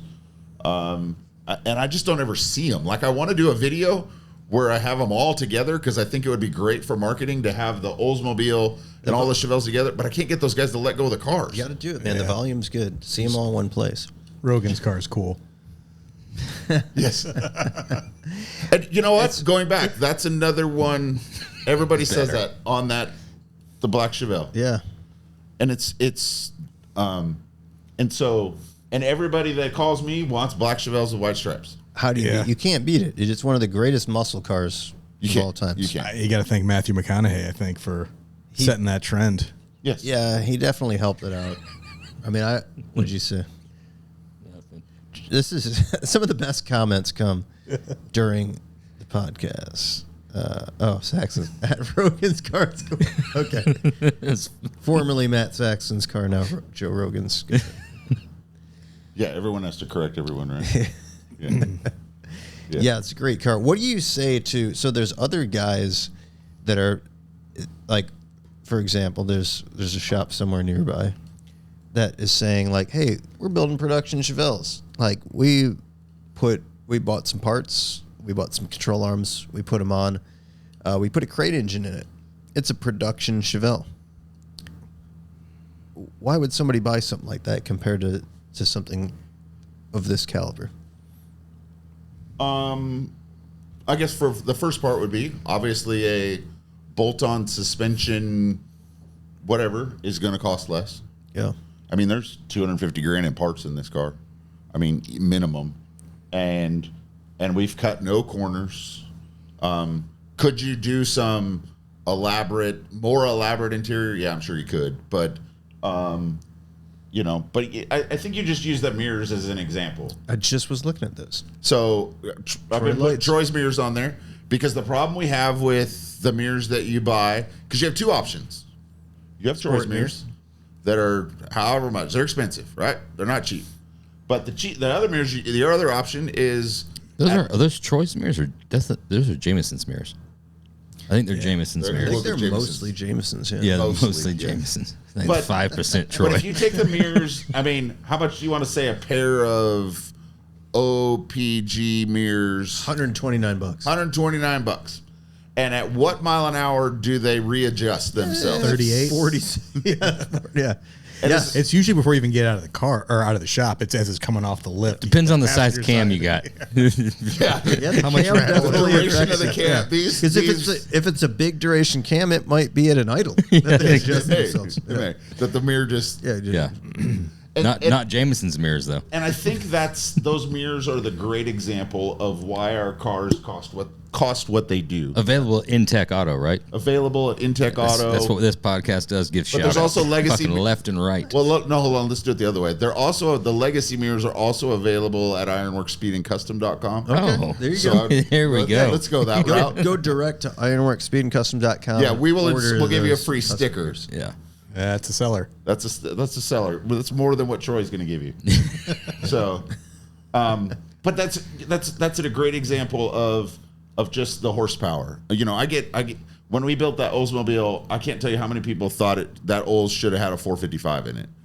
And you're like, Probably every single person who is an Oldsmobile guy. yeah, because their brothers apparently were also square body, short bed guys. So, Bad guys. And But- model train guys. but I think one of the things for us on the Chevelles is Glenn's wife wants to go on a road tour for 3,000 miles Yep. in the Chevelle. She doesn't think it rides bad. She doesn't think it is smelly. She doesn't think it's uncomfortable. And they're just great cars to drive. Yeah, like it's a good all my customers have said that own them, if you can get someone in the car that has the money, they cannot not buy it. How much do road tours, though, teach you about building cars? A lot. Fuck. A lot. You learn so Everything. much. Everything. But the other thing I'm really working on is what makes a car fun to drive? Like, what is it that makes someone where you just can't Zoom. help Miata's yourself? got to figure. But I don't think it's just one thing. It's not. It is in a plethora of things. There's so much that goes into that, accomplishing that. Because I think we've built a lot of cars that drive great, and I think customers find, and I think that level of fun is going to be different for each person. But there's something that just makes a car, you know, most of these cars that we've done are crate engines. Right. And this one here is not. This So is what? a cammed LT4, Okay. and it's probably one of the healthiest sounding cars we've done. Yeah. And it just has that, like just going down the road in between two brick walls. I don't know if you guys have those here. I haven't seen them here. We have all the neighborhoods. There's one with- right there. Yeah. Oh, yeah. And it just reverberates off there. It's got to sound like a muscle car. There's Yes. you're 100% right. There's a plethora of things. There's seating position. There's ergonomics. There's the sound. There's the color. There's the memories. There's the steering. All that. There's obviously a Roadster Shop chassis, right? Is a big portion of it. But the absolute most important thing, right, is I had it. I fucking You had lost it. it? Yeah, I completely that lost important. it. Yeah, not important at all. It was really good, too. Yeah. No, it was sorry. A good You were lead fucking up. building No, up to that. two- dude. I was two- excited. I was like, what is it? Can we wait? 2,000 miles on the car makes every car drive that much better. Yes. At 2,000 miles, it's like a switch is flipped, and it's like it Settles into it. settles down. It's like it sets down everything, the seat, the way the door's shut, the suspend, everything. Like at 2,000 miles, you've dialed everything, and it's all kind of just And War- it stops fighting you, gives up. everything's Lays- just it kind of lays just down. settles in. It really is. Regardless of all the other stuff, all the nuances are important. But at 2,000 miles, the car is just like, all right, I'm yours. And that's the part I like about classic cars is you don't have to feel like you're driving, with an exotic car or something. You want to keep the mileage down and not do anything with it because It's the opposite. Like it doesn't hurt it to put a new motor in it. So I think going to Barrett Jackson, something that has like 35,000 miles on a built, new resto mod muscle car. Everyone's like, oh, it's got so many miles. Like, fuck, that's the one you fucking want. buy That that. thing's been proven. That's been Yep. driven. It's ready to go. You don't want the one that was finished last week that has 7 miles. Oh, on look it. at that. It's got 8 miles on it. I need to buy that. Brand new. Yeah. You Then got you're gonna another deal with a 20 lot grand of to get it shit. sorted. Those gauges ain't grounded properly. I promise you that. Well, that's also another question. Like, it's how many miles does it have on it? And then they'll tell you, okay, what gauges are in it? Yep. Did you put the dynamite on them? Yeah, and then so it's got that many miles. He doesn't have that many miles. You've gone through the. Most of those cars at Barrett Jackson don't even know if the fuel gauge is accurate. I know. Yeah. Is it going to run out at a quarter? And of a tank? that's Monday, Tuesday, Wednesday. Once you get to Thursday, Friday, Saturday stuff, especially over the last 5 or 6 years, man, the shit out there at Barrett, you see like the quality pretty is dialed. Yeah, it really has gotten insane. Mm-hmm. The first one, the prototype with the new chassis, how far along is that? That went to powder coat. We're going to put it under. So I got the second chassis, and we sent that one out got it powder coated, and I'm going to put it under the first one, and then put what was the first chassis in storage, and then working on putting everything into the car. I've got the LT4 because I put a Don Hardy LT4 in it.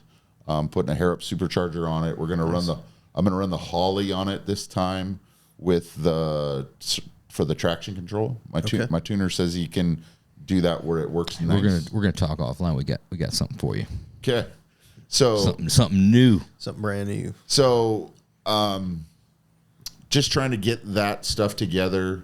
I still have one that's in the body shop that I'd like to get sold. I think at this point the problem with that one has been because everybody wants the hook car. They want to come in for the price, but then everybody wants all the stuff. Okay. And they're like, well, I want the low price, but I want all the horsepower too. And so the car that was always So the do I. the car that was always the LT1 car was the car that just doesn't. And now that the LT4s seem to be like impossible to get, Just throw a blower on the LT1. and that might be possible. Yes. So Are you doing all these as 70 Chevelles? I saw the 1442. Are you playing with year ranges at all? well, the one that's in the body shop is already a 7.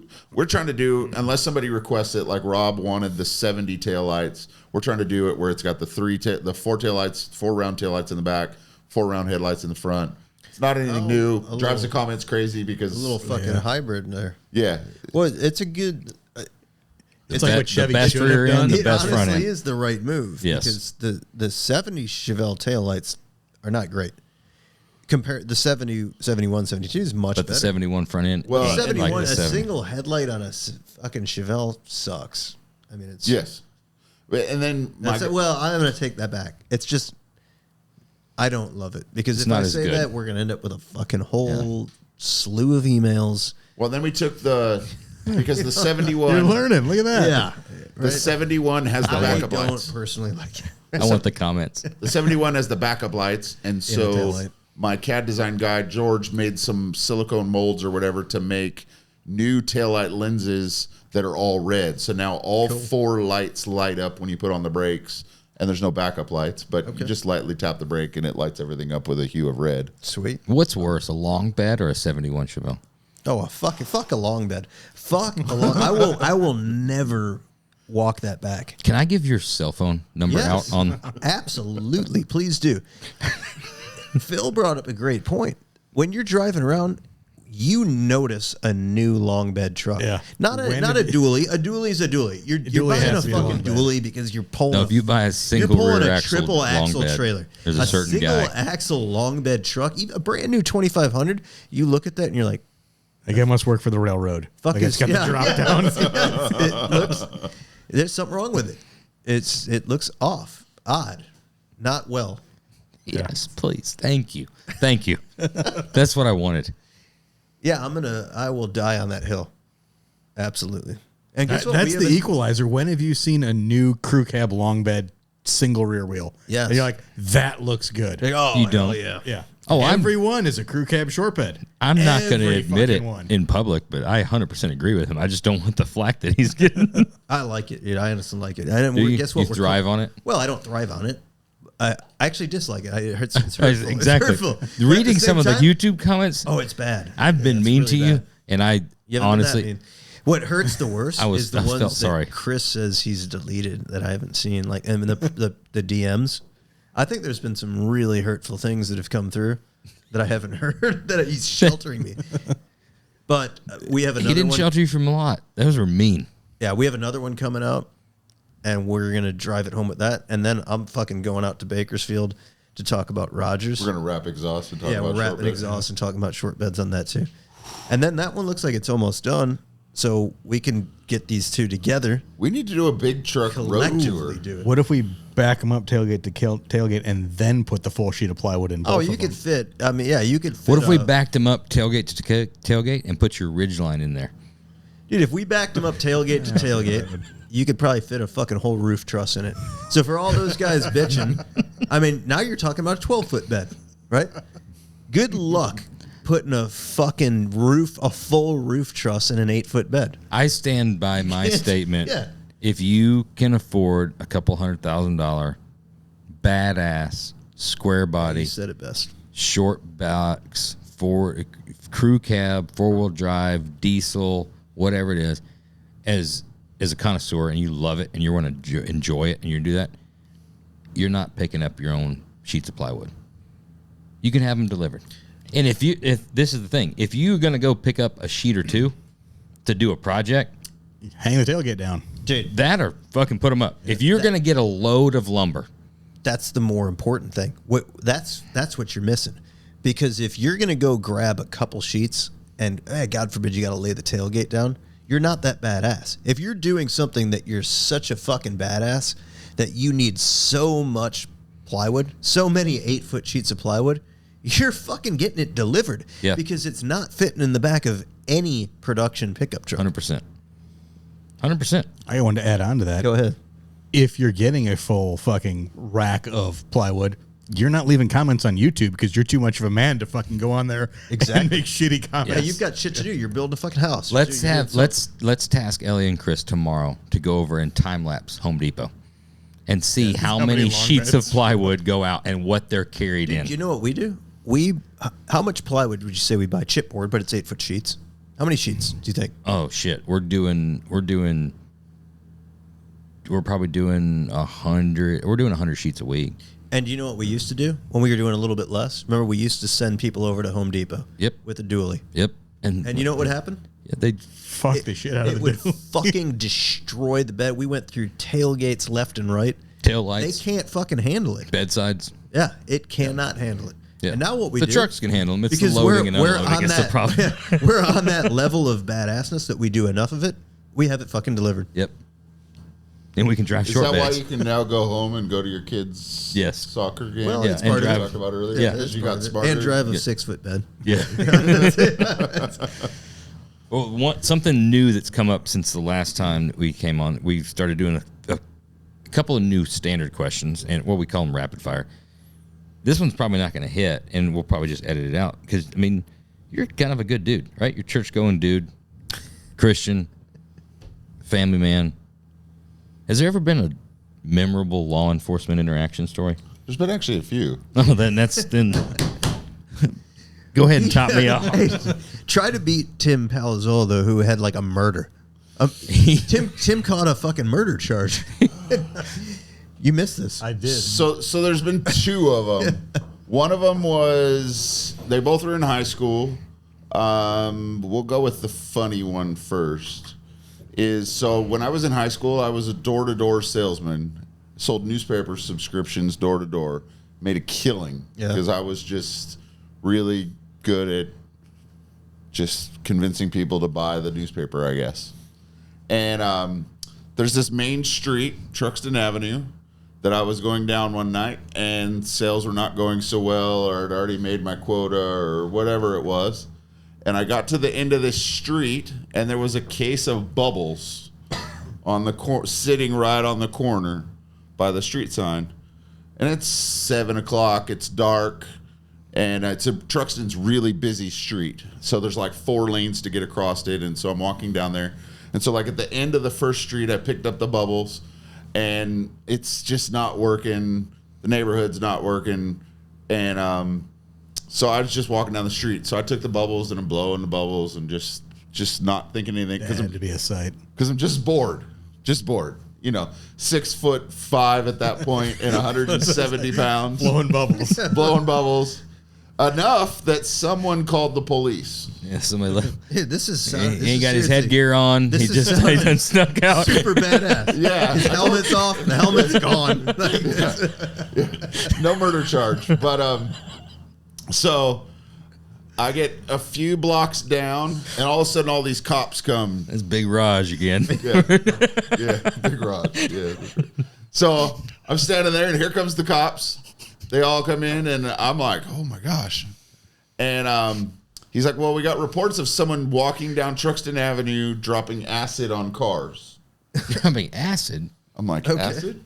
What? Man, buddy, it's just these bubbles. Well, I'd already left the bubbles a few streets back. So, you know, apparently it was a tall, skinny guy. And, yeah. And so I'm sitting there, and they're like, oh, so you were blowing bubbles? I'm like, yeah, they searched me, and I don't have anything on me. And I go, well, if you go back one street, like, you'll find them on the corner, but I guess that's littering or something. Well, I found it 2 blocks back before that. And I'm, you know, just trying to think through what I'm saying to him. And so he's like, so there's bubbles? And I'm like, yes, sir. You know, Bubbles. and so you hear him go back the street, and he calls on the thing, and that's an affirmative on the bubbles. This is Bakersfield. Yeah, that's Bakersfield. Yeah. I just, for some reason, just see something about Mary where they pull the headphones off. And you've been dropping acid on cars? Don't touch my ears. So the other one was I had a 67 Chevy truck that was not my first car, because I think you guys asked that question. And I'm out one night, and Friday night we're driving up Fairfax Road, and all of a sudden there is like 10 cop cars. They come sliding in front of me, behind me, all around, like you can't see anything. And you know, so we come to a stop, and obviously, and they drag us out of the car. They handcuff us. Shit. They put me on the curb, and we're sitting there, and I'm like, what's the, like, because we had done things, but we hadn't done anything then. And apparently they had reports of someone in a blue Chevy truck shooting a gun. Oh. And so they tore the whole, you know, obviously back then you They'll have do that. your cheap Pep Boys seat cut, all the things you had when you were 16. Yeah. Yep. They tore everything out of there, and there was nothing, and they send you on your way. That was not first car. That was not first car. I don't know if we did first car last time. I don't think remember. so. So All right, you're 48, so you Will graduated. never guess. Oh, well, it's worth a shot. We're gonna ask some questions to get there. Right? Sometimes we need a little bit of fertilizer to see if it'll grow. 94. Graduated in 94, so you turned 16 in 92. Fucking math wizard over here. March. Yep, 2 years. 2 years, just March like that. of Took 2 1992. years. I got my license the day I turned So 16. we're in the 80s. So 90. We're in the 80s. 92. probably. Now, did your mother and father both work? Yes, because they were divorced. Okay, both divorced. So was your first car a gift or did you buy it? My first car was a gift from my dad. Was it a hand-me-down? Like Key, a family key piece. yeah. Key piece. Family. Or was it bought for you? Family car. It was not bought for me. At that point, I hadn't seen my dad in a long time, and he said I could come if I wanted it. I could come get it. So it was it was in the family, It's a Jeep. or It's a Jeep of some. It's a Jeep of some But sort. you got to. So this is my sophomore year, and I really my parents after What was the pickup truck Jeep? Gladiator. Comanche. Comanche or Scrambler. Scrambler? It's a pickup truck Jeep. That's where I'm going with. That's as far as I'm going. I'm just saying. It's a Jeep, and I'll go further. It's a pickup truck Jeep. Olds Delta Do you 88. still talk to your dad? I went and saw him. I don't Okay. see him a lot. What's the Volkswagen Rabbit pickup truck? Okay, I know what you're talking about. You know what I mean? I don't know the name of it. Yes, but it's the Volkswagen Rabbit pickup Why is truck. everything- It's- Jackalope. Is it a Bakersfield thing that you just think that everything is related to a pickup truck? I don't know. That everything is a pickup truck? I went. just I, seeing, I like- saw Jeep first. I wanted to go CJ, but then I went pickup truck. That's just I'm seeing like a faded red painted thing that you're like, oh, this is great. Like, thanks, Dad, and then it instantly transitioned to a fuck you, Dad. I'm going- just thinking, I'm not trying to get deep into. So the you're family. going. No, You're going you're not- VW truck. You're not far. Okay. Yeah. VW truck. Square, super angled. Olds Unibody. 88. Oh. Buick. Oh, just Pickup like a truck. car, classic Okay. car, No, yeah, grandma's car. classic car. Yeah. Yeah, I got you. Yeah. 66 Volvo. Yeah, never would have guessed that. Yeah. A '66 Volvo, Yeah. What is a '66 Volvo in the 4-door? Two-door. P. Is that the thing 200? 1800 or Something like that. something. Yeah. That's it's like a sporty looking car. Yeah. Right. I could never get it to pass smog because it apparently only ran on 3 cylinders, but it would do 120 miles an hour. Inline 4. Yes. It's It had a cool 1800. speedometer. P because 1800. The orange strip would go all the way across. So like when you started going, it would be little, but then it'd be solid. So like we would always see if we could get the orange to go all the way across on the speedometer. And you were 6'5" at 16. How'd you 6'6". fit in that? My next I car mean, a was C10. my next car was a 66 Volkswagen Squareback that I had pretty much all the way through high school. Well, no, I had the Not C10. that Sorry, far off, dude. I'm gonna give you credit for the Volkswagen. but I bought the Volkswagen myself. because that's quite a stretch seeing everything that walked in these doors. Volkswagen was not. I saw Jeep and I was wrong. I completely was So wrong. I had the Volvo, and I got that home and had to do so much. I had to do because I had to go to Las Vegas and get it, and then we drove it home from Las Vegas because my dad had already moved from there, and I had it for a while, and it was just never going to pass smog.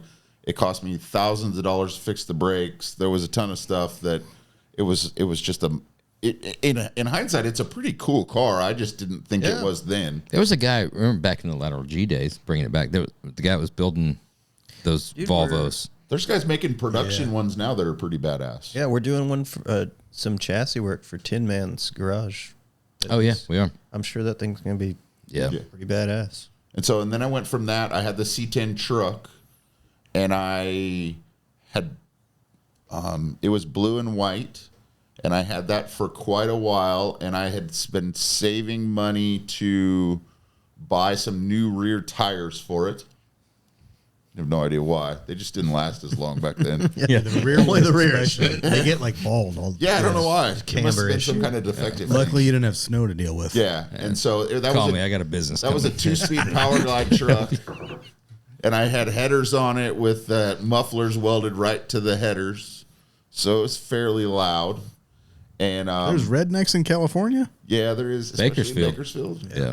Buck Owens' Dwight Yoakam. place. Yeah. Baker Tucky. Yeah. And Buck Owens is so I'm something. driving Dwight down Yoakam's something different. driving down Niles one night, and it's pouring rain, and hit a puddle, and it hydroplaned, and spun a huge donut, and hit a palm tree, and like bent the whole truck in half.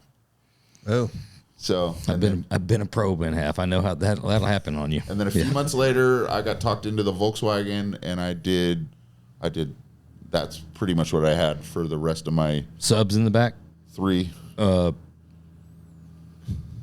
Sherwin Vega. MTX. Oh, MTX. Oh, I wanted to go there. MTX with the Phoenix square ones. ones? that was 50-50 on that. I must have sold 1,000 newspaper subscriptions to buy that huge Phoenix Gold amp. that was Oh, up in the Phoenix front. Gold. Is that the square subs? No, No, not MTX. those no, were this kicker that solo is- that barrels. can- yeah. All right. No, MTX was straight up. They were winning SPL contests back when he was putting MTXs in there. MTX was the shit. That That's all- PPI, that's where put all some my put some money PPI amps in if you had some real money. Yeah. Yeah. And so they had chest. And you're giving me shit for the music I listen to.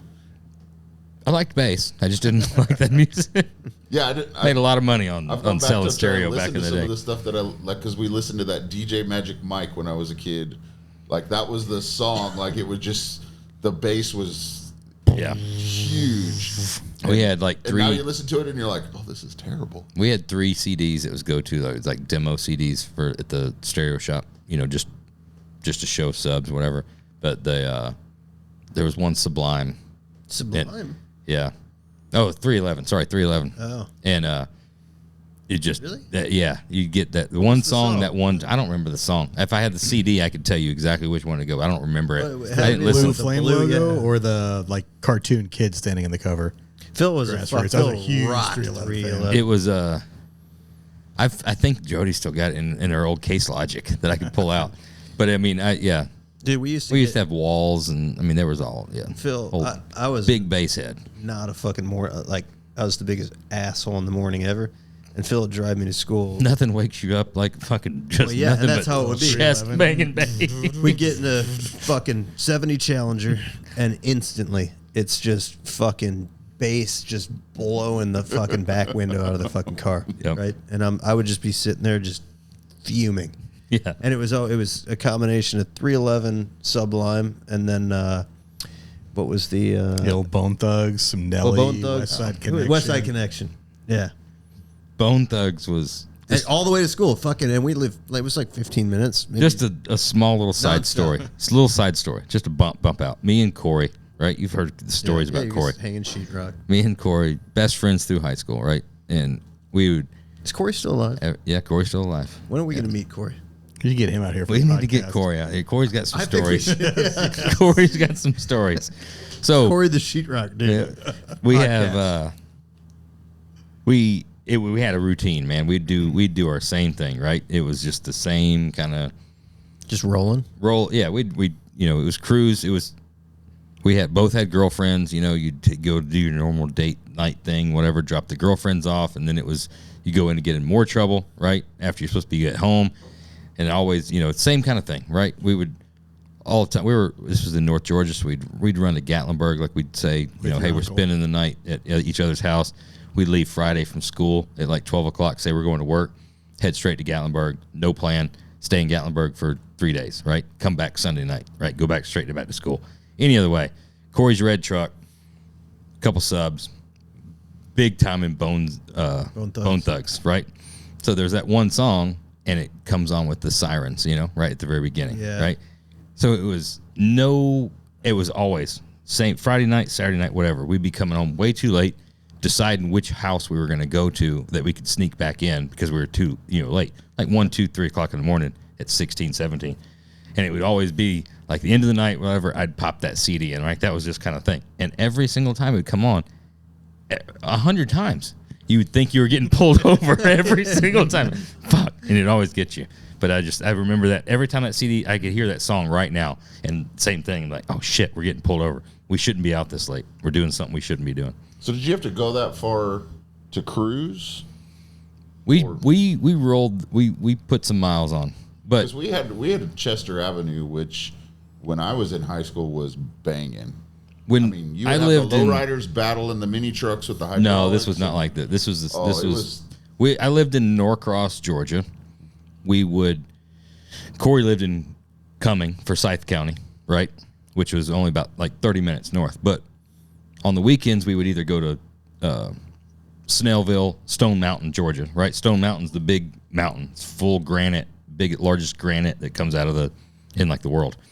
So there's a park around that. So you'd go down there like on Sunday afternoons or Saturday evenings, and you had all your big time like muscle cars. So Dugan Mustang, which is a big thing back in the day, nothing but all the Dugan Mustang Fox bodies, right? So there'd be 50 in a line with the Dugan Mustang stickers, on the front windshield, right? Then that was when the Cobra R just came out, right? So you'd see Cobra R's running.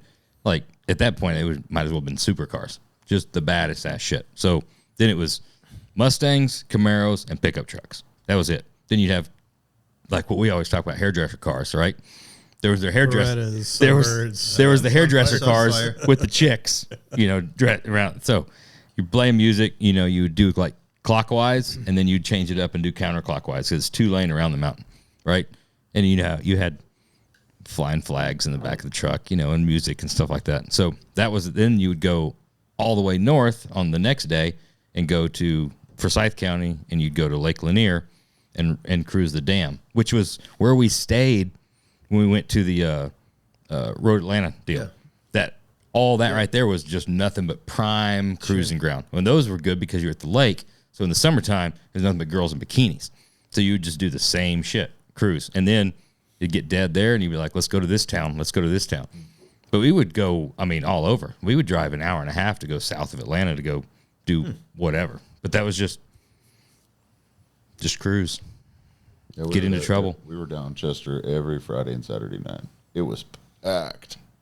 There would be everything. Muscle cars, lowriders, mini trucks. Wow.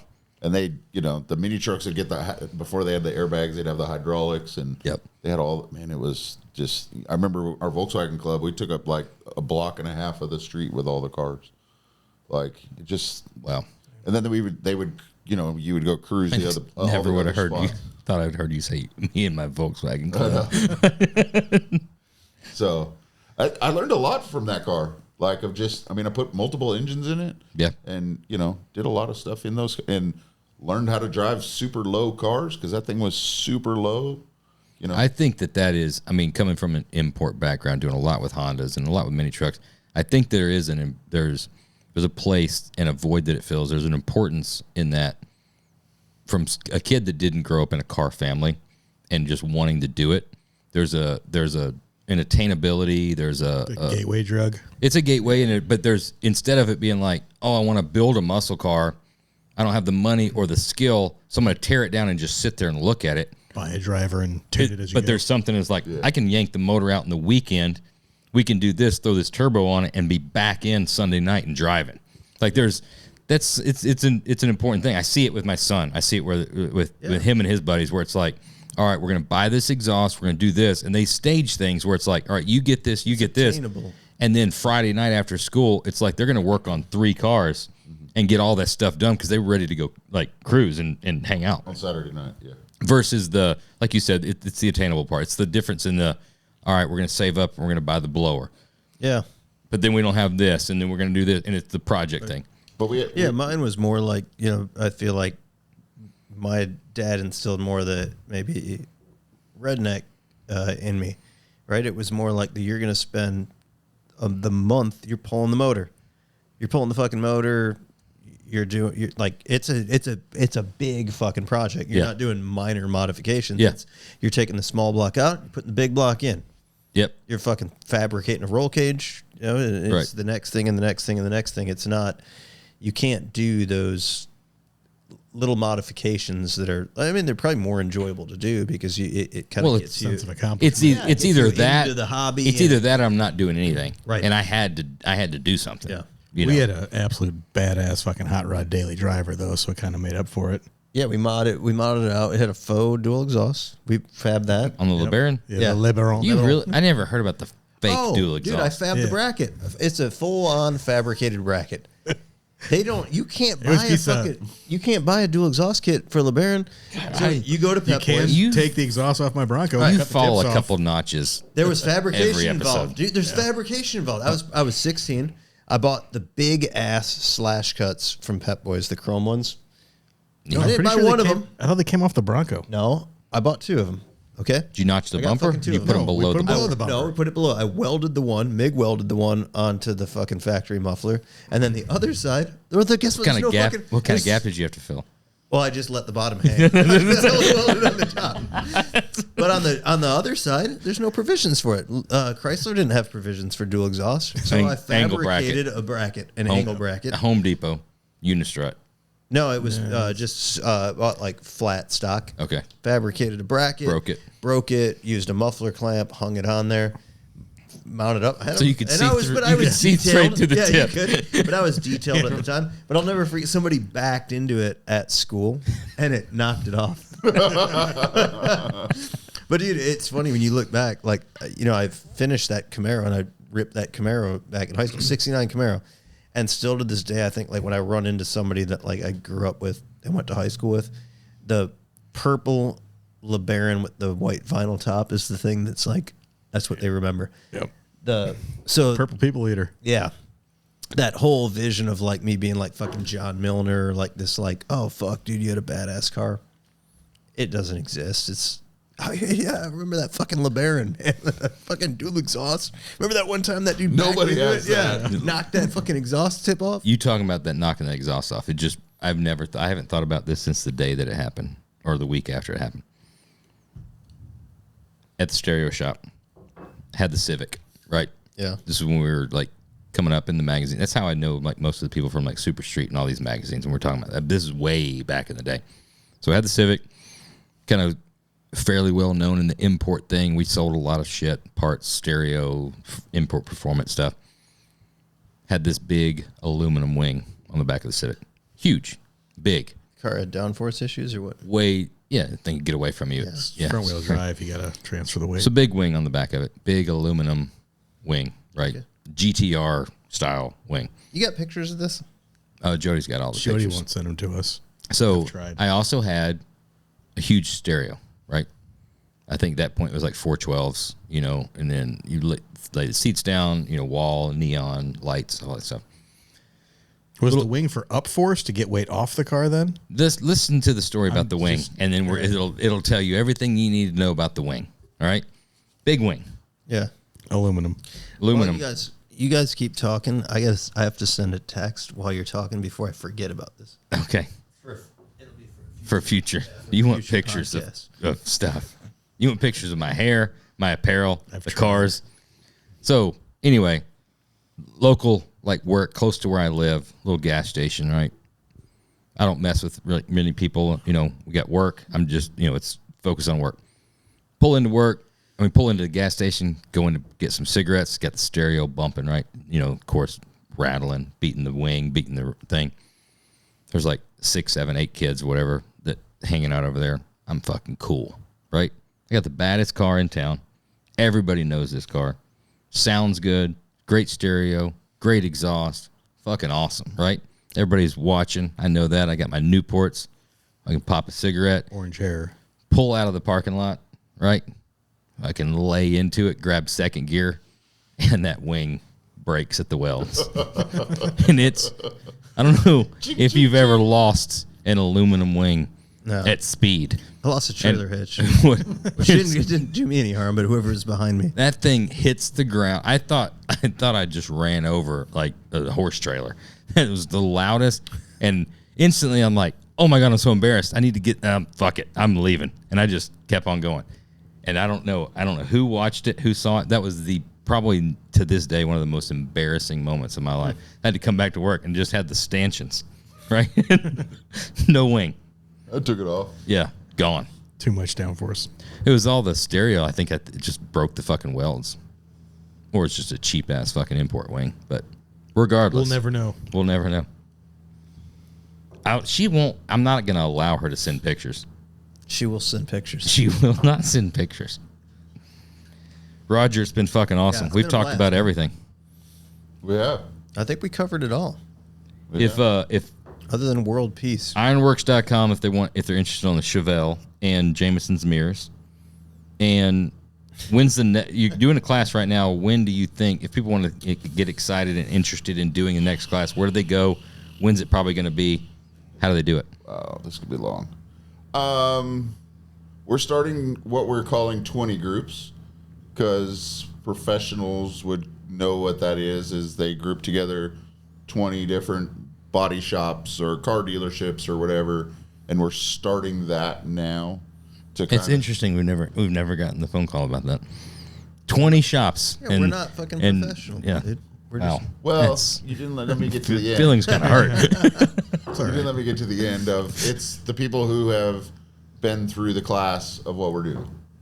And so we just get, Troy and I get a lot of guys who would like to go further with stuff, and like a business 102, if you will. kind of, but we're going to do it through Zoom, which is not my first choice, but it's the only way we can meet monthly. And it looks like we're going to do it on the second Fridays of the month. And we were talking about having 3 different levels. One would be the guys who just aren't profitable yet, that are really just trying to get through that, and let's work on getting those guys profitable. Then the middle group is going to be guys who are profitable, but trying to get them just the things you would work on in there of cleaning up the small messes to make their shop better. And whether that's just advice on shows and marketing and those types of things. But, you know, our first topic is just going to be profitability, which we think is going to take a few months of just working with guys of all the things that come into the profitability. Troy and I have kind of come up with some numbers that we think, at a minimum, we think a shop should be producing $200,000 a year per employee. It just seems to be somewhere around there is where things start to be able to be. You can go from a long bed to a short bed. Yeah, that's when you've just got fuck you money. Right? Yeah. You're like, fuck it. I I'm can going go to to lose. short- I'm going to I don't ditch care these about extra plywood. 2 I'll have feet. my plywood delivered, thank you. I don't know if you're, yeah. But so we kind of think it's in there, and just from the numbers we've been figuring, there's guys who, you know, are hoping to get up to $300,000, and we're just talking a labor structured thing, not guys trying to sell product and stuff like that. And so that's really the focus of what we're going to do for a while. Troy and I still want to build cars. I don't want to be Dave Ramsey. I still want to do the Chevelles. And so that stuff takes time. We're kind of allotting that these guys that are in the 20 group are going to need some time outside of the class, individual time. So we just figured there's going to be some fielding of phone calls, which Troy and I have kind of grown to enjoy, of just seeing those guys. I mean, some of the guys that have been in our class have been in here. Yeah. Just seeing those guys coming up from where we used to be and hoping to make their transition quicker and easier. And I mean, Jesse from Blue Sky, he'd text me that he was he said he was just ecstatic that he was able to go ride his mountain bike, and I think he'd bought a new bike or put some parts on his bike. He needs to be careful on the bikes. That last one, he fucked himself up. That's what I'm thinking. That's where it starts, and then the next post is like the fucking broken arm. Yeah, That's the Instagram post. I never fell with mine, but yeah, I might hurt the rock. I think he before. wrecked himself bad at Nashville, didn't he? I don't know. I think he. But he said he was grateful that he was able to ride the bike on a Friday. Let alone his goal with the class is that he didn't need to work Saturdays anymore. And so it's just neat to see those. I like those guys a lot. To Jesse see and Jeff, that stuff happen, and to help them with just working through little things of, hey, have you thought about doing this? Hey, have you thought about doing that? And guys like us, we've just been in each other's shops, and you might be, hey, this isn't what I do, but I see, you know, Jeremy and Phil do this, or, you know, these guys do that, and, you know, have you thought about that? And so we've just enjoyed that part. And so our focus for this year is at least to do that. I do think it comes down to, I think we've reached the end of our algorithm reach for the people that would come, because if you're putting Chevelles on Instagram and you're promoting all those things, I don't know what I can post on there to get the traction of the guys I need for the business class. So things like this help. Dude, you're going to be blown away. I mean, I hope you have cleared your schedule for the next 10 years. Because after this airs, it's... Dude, yeah.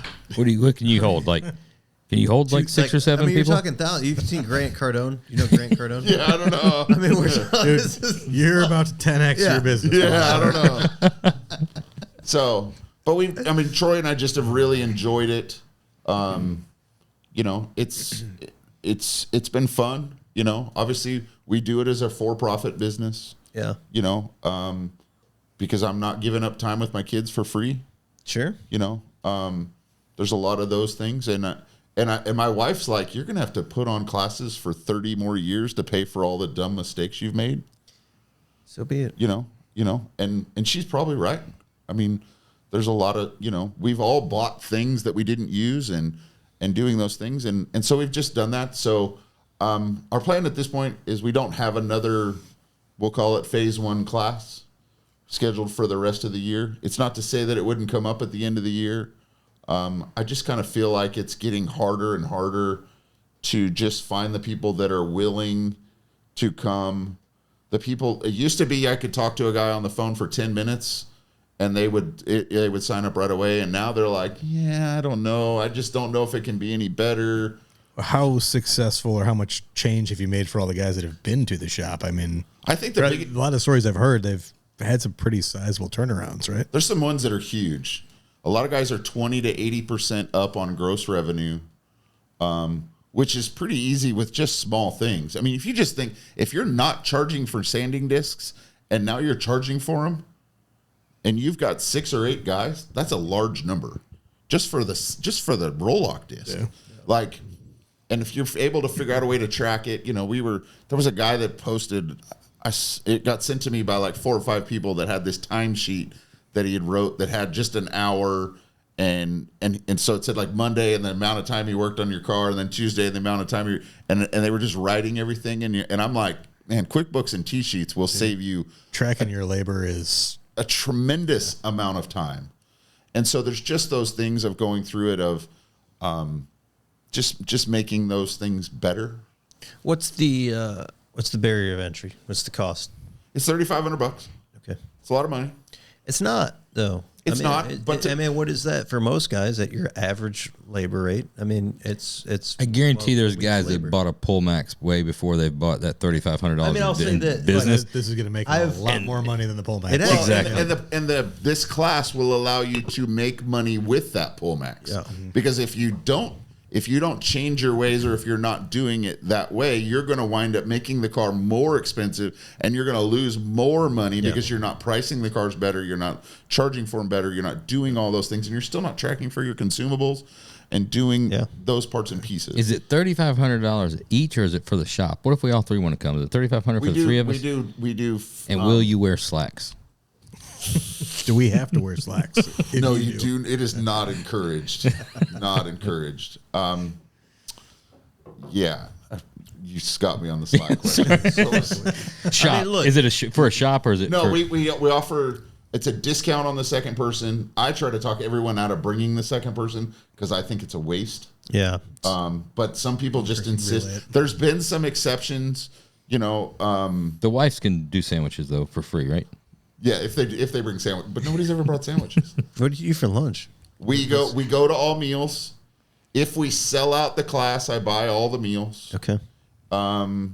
This last class we did a catered barbecue at my house, and we did it at my new house because I was embarrassed to do it at first, and Troy's like, I think you should show these guys that this is possible. Yeah, you're like, fuck yeah. Did you fucking bill for your labor? Yeah. You too can have a gold bust of yourself hanging on the wall. And 2 lions. I'll say that. I mean, I'll say that. Yeah, it's legit. Yeah, it's a pleasure having you out here. I mean, you and I think it's important. We chat probably. I mean, at least once a week. You and I have some pretty good conversations, and I mean, we'll spend an hour on the phone chatting. And I would say I mean, I would advise anybody who's getting into the business or been in the business for a little bit, maybe struggling. I think that is before you go buy the bead roller, before you buy the Polmax, I think that class is money well spent.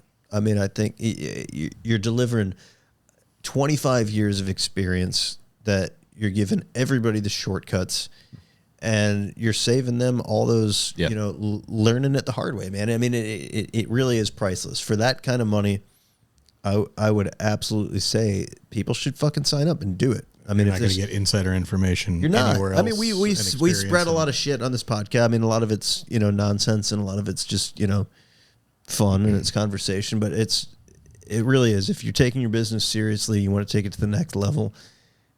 I'm not just trying to like throw out a fucking endorsement. But I think it's great, man. I really do. And I appreciate you guys supporting up or standing up with some of the product support that we have, where you're willing to basically give whatever your margin is on that first chassis to those guys as a prize for just because we do it as just a giveaway, because we'll go through the class because we have 12 people or something that give different things, and you guys give dealer discount on your first chassis. You don't have to buy 5 chassis to get it like you would normally, which to me, you're giving up $1,500 to $3,000, whatever it is, in something, and that's a lot of money. And so we go through the class and we're like, are you a dealer? Well, then this doesn't matter. And so then it gets down to these 4 guys. Hey, would you guys grab this one? And then there's a set of BFG tires. Then there's, Mike Keller, who has the verified fab that sells the wheel tool. He gives me a wheel tool for everyone because he just believes in the class. Yeah. Like that's a lot of money for his little wheel thing business. And so it's just been neat to see those things and have just the different things that can come in and give these guys. BFG gives them a set of tires. Yeah, that's cool. And so, if this guy's there, luckily there's been quite a few guys that are 4-wheel drive guys that win. Well, that's a big prize. Tire. That's a big prize. Forge Line steps up and they give you 50% off on one set of wheels. That's cool.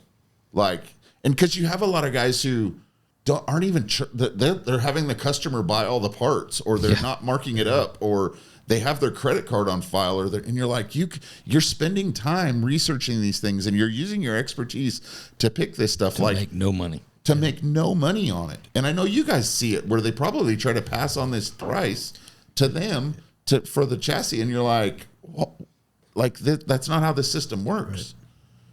Right. And so we just try to show them these things that they may be completely unaware of. Dude, we're absolutely huge fans of everything you're doing, car-wise, and obviously for the industry. Anything you ever need, let us know. Not that we can help, but we'd love to. And also, you know what? We fucking come a long way in the last 20 fucking years. Yeah. Fucking cheers. Yeah. Pleasure having you out here. Love what you're doing, man. Love the cars you're building. Love what you're doing for the industry. It's fucking kick ass, man. So keep it up. Thank you very much. I think it's cool there was a point in time where a lot of us were, I don't want to say at each other's throats, but we'll just say intimidated by each other. Yeah. And I think it's cool to see how the industry has come to the point where we're super supportive of each other. Yeah. That's been such a huge change. I mean, 10 years ago, nobody would talk to anybody else about what was going on, issues they were having. Everybody was absolutely fucking perfect. You never had any issues. And now it's how many times every parking lot you're at. So you guys have you guys have an issue with. You're not gonna believe what happened with this. And then it's just instant. 10 guys start, and then one guy in the group has found the solution to it, and then he spits out what he did and how he found it, and you just saved 10 guys from losing 20, 30 grand on the next build.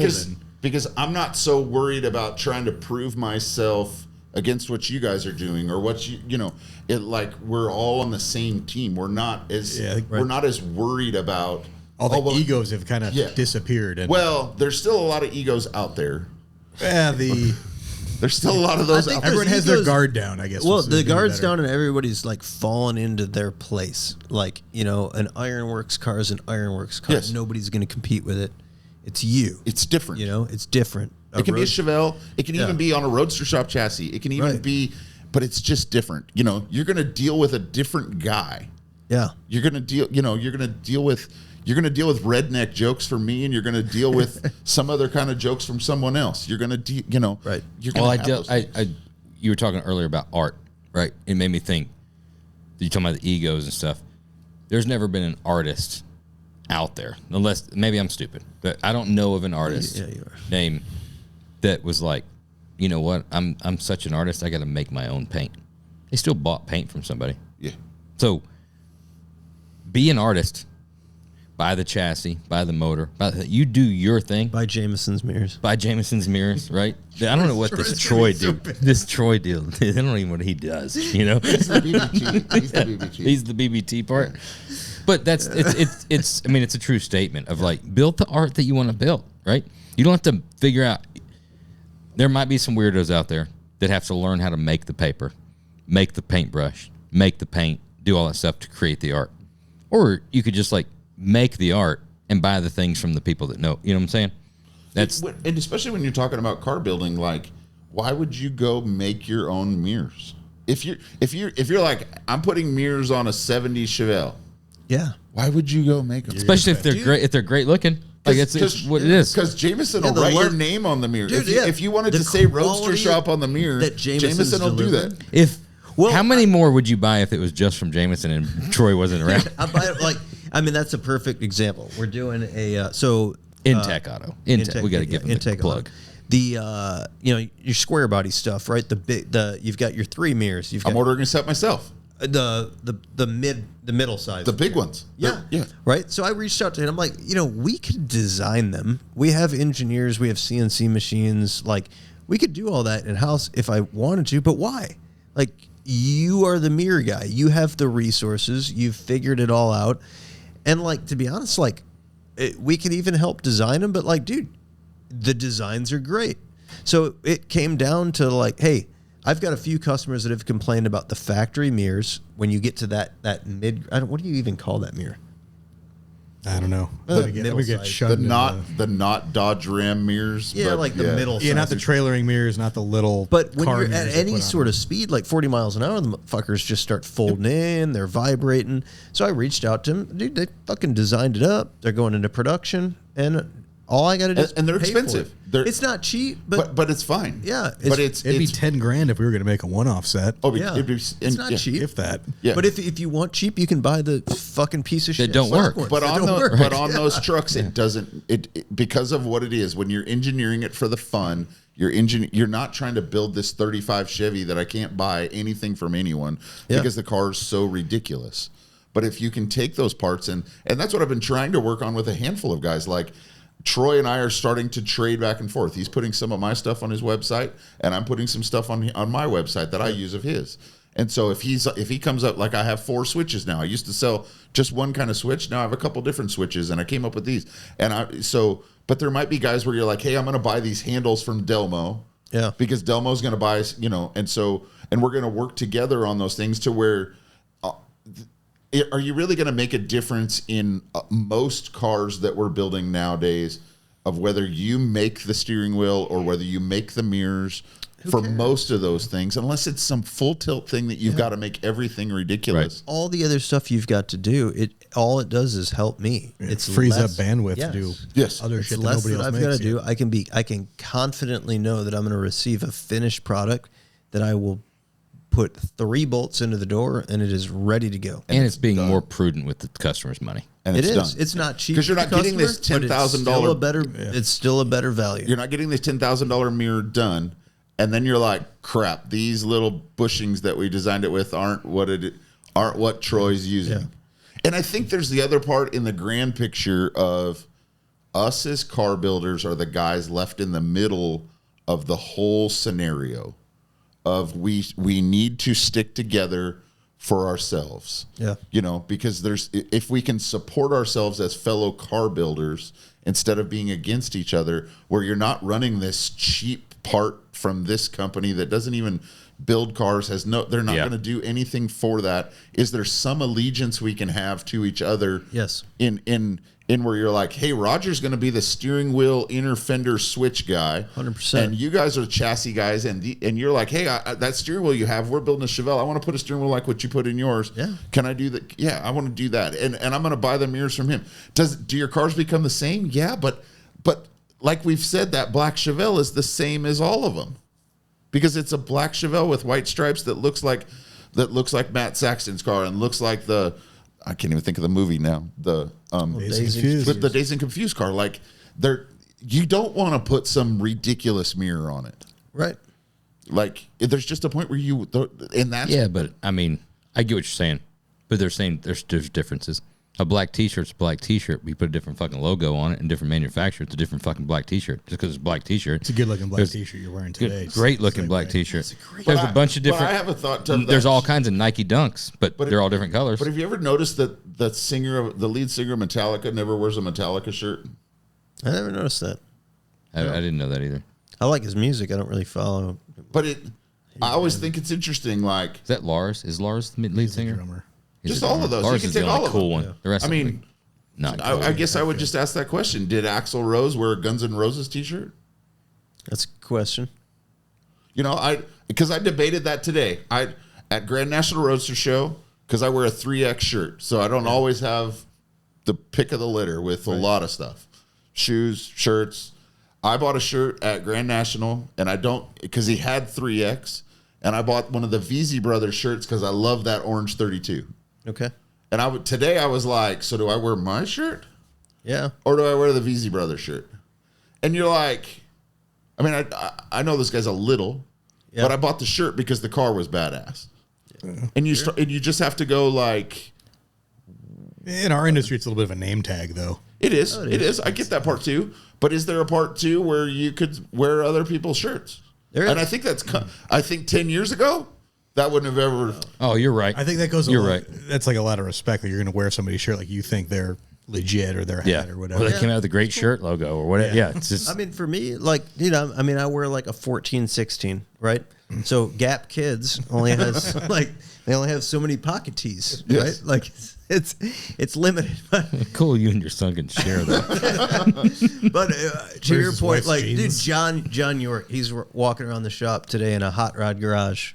That was a good looking shirt. I noticed Great that. fucking shirt. I don't know if it's John or the shirt. Probably just the Dude, shirt. he pulled it. Where did you get that from? They sent a bunch. These are the kind of things you find out. I didn't get any. Care packages show up, and then Dave distributes them.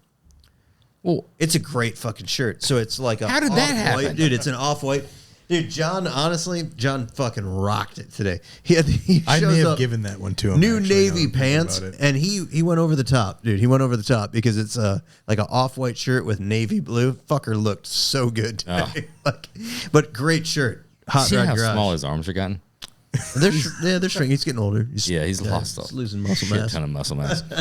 Yeah, you got to build them up, knock them down. But at any rate, to your point, I mean, yeah, it's a great shirt. We all like sporting, just it's changed. It used to be there was never a time that I showed up to work without a Roadster Shop. I never, even on a fucking weekend. I mean, it was Roadster Shop shirt, Roadster Shop sweatshirt, Roadster Shop hat. And Josh was wearing a Street Beast shirt the other day. Just yeah. It's a good shirt. He's long. I would have It's a seen a good Roadster Shop shirt with the dual LeBaron tips. I think we should do that'd be a that. good shirt. Yeah. With one of them knocked off. With a purple Well, car. yeah, and then it had the quarter windows that would stay up permanently with Flowmaster stickers on them. Oh, with the top down and the quarter. Yeah, one? they went That'd be bad. a hard- What the hell? The regulators went bad. That'd be a hard picture to get the Flowmaster It would be sticker tough. and the rear Yeah, I exhaust. think you'd have to get like a weird 3/4 view, but You just rip the e-brake and that thing will 3/4. Roger's been awesome. been fun. What a fucking time, man. Appreciate Yeah. you coming out, man. Problem, Good thanks luck. for having me. Good luck here in a few days. You got this class coming up. It's gonna be a good one. There's some guys in there that'll Maybe Troy can step it up, bring his A game. maybe. Is Jameson coming? No, Jameson's not coming. Oh, well, that sucks. You have to pay extra for Jameson, I think. But we are going to Mexican food on Saturday night in Mohammed, Illinois. Really? We'll see how that goes. We got to do a quick review. Luck with that. Yeah, we should do a good. Rare hair. We've been missing reviews regularly. We should probably kill the bottle too. I suppose. It's almost there. Who Man autographs it? That means Who autographs it though if we kill it? exactly. That's a problem. This is the first time we have an actual problem with this new plan. So the new plan this year, you see 2 of them over there autographed. That's like a Rodger sign that said, "Hope you guys enjoyed it." The plan was for season 4. Anybody that's in person, if we kill a bottle, guest gets to sign that bottle. We're building a shelf up here, and it's going to be just signed bottles, but only for killed bottles. So we killed a bottle, but you didn't drink. But to your We're going to allow it. we'll allow it because I will say every time we kill a bottle, it's always a great podcast. It was a good Because podcast. it's they go on it goes on for a long enough time to actually physically kill a bottle. The official Damn Sun C10 Talk mug for the Sharpies. We need to review it. We were at that was a Benny's pick, right? Yeah, we were going back and forth. I didn't remember buying it, and then I vaguely did. Yeah, I'm we not were like 100% sure, but you called it out because you're like, oh, it's rare hair, and I'm like, that sounds kind of stupid. And then you're like, oh, it's 15 year. I was like, okay. I've seen Sounds it a kinda couple cool. of times, and I haven't pulled the The trigger. top though, it's rare hair, but then it's got a Playboy kind of thing. If you look at the actual cap, it's got the actual Playboy bunny, It was distilled at the Playboy Mansion, I think. which is cool. I mean, it's Playboy Spirits. Is it really? Says so right on the top there. yeah, it has I did not know that. No, I just saw 15 that's what I saw year. when I opened it. Rare Hair invites you on a journey of discovery of rare and unique whiskeys from around the globe. Hugh Hefner's private stash. Our highly curated collections celebrate the uniqueness and timeless sophistication of craft spirits. Indiana or Kentucky? What's it say? Feels like Indiana. Not seeing it. Memphis, Tennessee. Memphis. Let me see that. Produced and bottled by Playboy Spirits, Memphis, Tennessee. All right, review it. Hit it with a review. It's been a minute I was since we not. reviewed anything. The biggest of fans on the first glass. I will say that, Rodger, I know you're not a whiskey guy, and your initial taste was that this is fucking stiff. And I would agree with that my initial drink was that it burned the ever-living shit That's a great top. from the Really? back of your throat all the way down your esophagus into your chest. And then I got used to it. So I was kind of unfazed, and usually I got the sensitive palate for that. Huh. I thought it had a ton of flavor. I was hot sauce I had with the chicken at lunch, but I had chicken and hot sauce for lunch. That's very interesting that you were not fazed by it. Normally So that's going to be you're not fazed by oak, and it's only a proof thing that gets you. did you have that too? Burn? I was like, holy shit! That's why I grabbed the bottle. But I looked at it, seen 100 proof. But there's no way. The taste is good. It's a good fucking whiskey. I actually really enjoyed it. I really liked it. Once it kind of mellowed out, I got used to it. Yeah, I'm gonna give it a 7.0. great flavor. It would be a 7.0 by itself, but once I saw that top, that's a 7.2. That's a 7.2. Yeah, the Playboy Bunny's cool. That's a great top. Yeah. Well, it's full blown, like it's etched and it's heavy as nice shit too. Pull that thing off. Damn. I'm gonna go a little higher because I didn't get the burn out of it that you guys did. It's just a pull. It's not a twist. Yeah, it's got I'm gonna go 7.5 on it. Yeah, Got it's some got some heft heft to to it. It's been a little money. That's not a sourced bottle. It's a custom bottle. I mean, it's been. But it's cool overall. That is a good bottle. Cool, fine. I mean, anything that you find with a 15-year age statement. What was that? 120, It 110? was reasonable. No, I thought it was 89, 99. Oh, that falls right in. The general rule of thumb is $10 for every year. Yep. If you can find a 15-year for under $100, that's Get it. you take that gamble every single time. Yeah, good bottle. Good bottle of whiskey. Now that bottle empty, signed by Rodger, It's got some value to it. untold value. Not as much as that gold bust on his wall, but That and a ticket to a business conference. That fucker's probably worth about $34.95. I appreciate it, Roger. Yeah, thanks. See you again next week.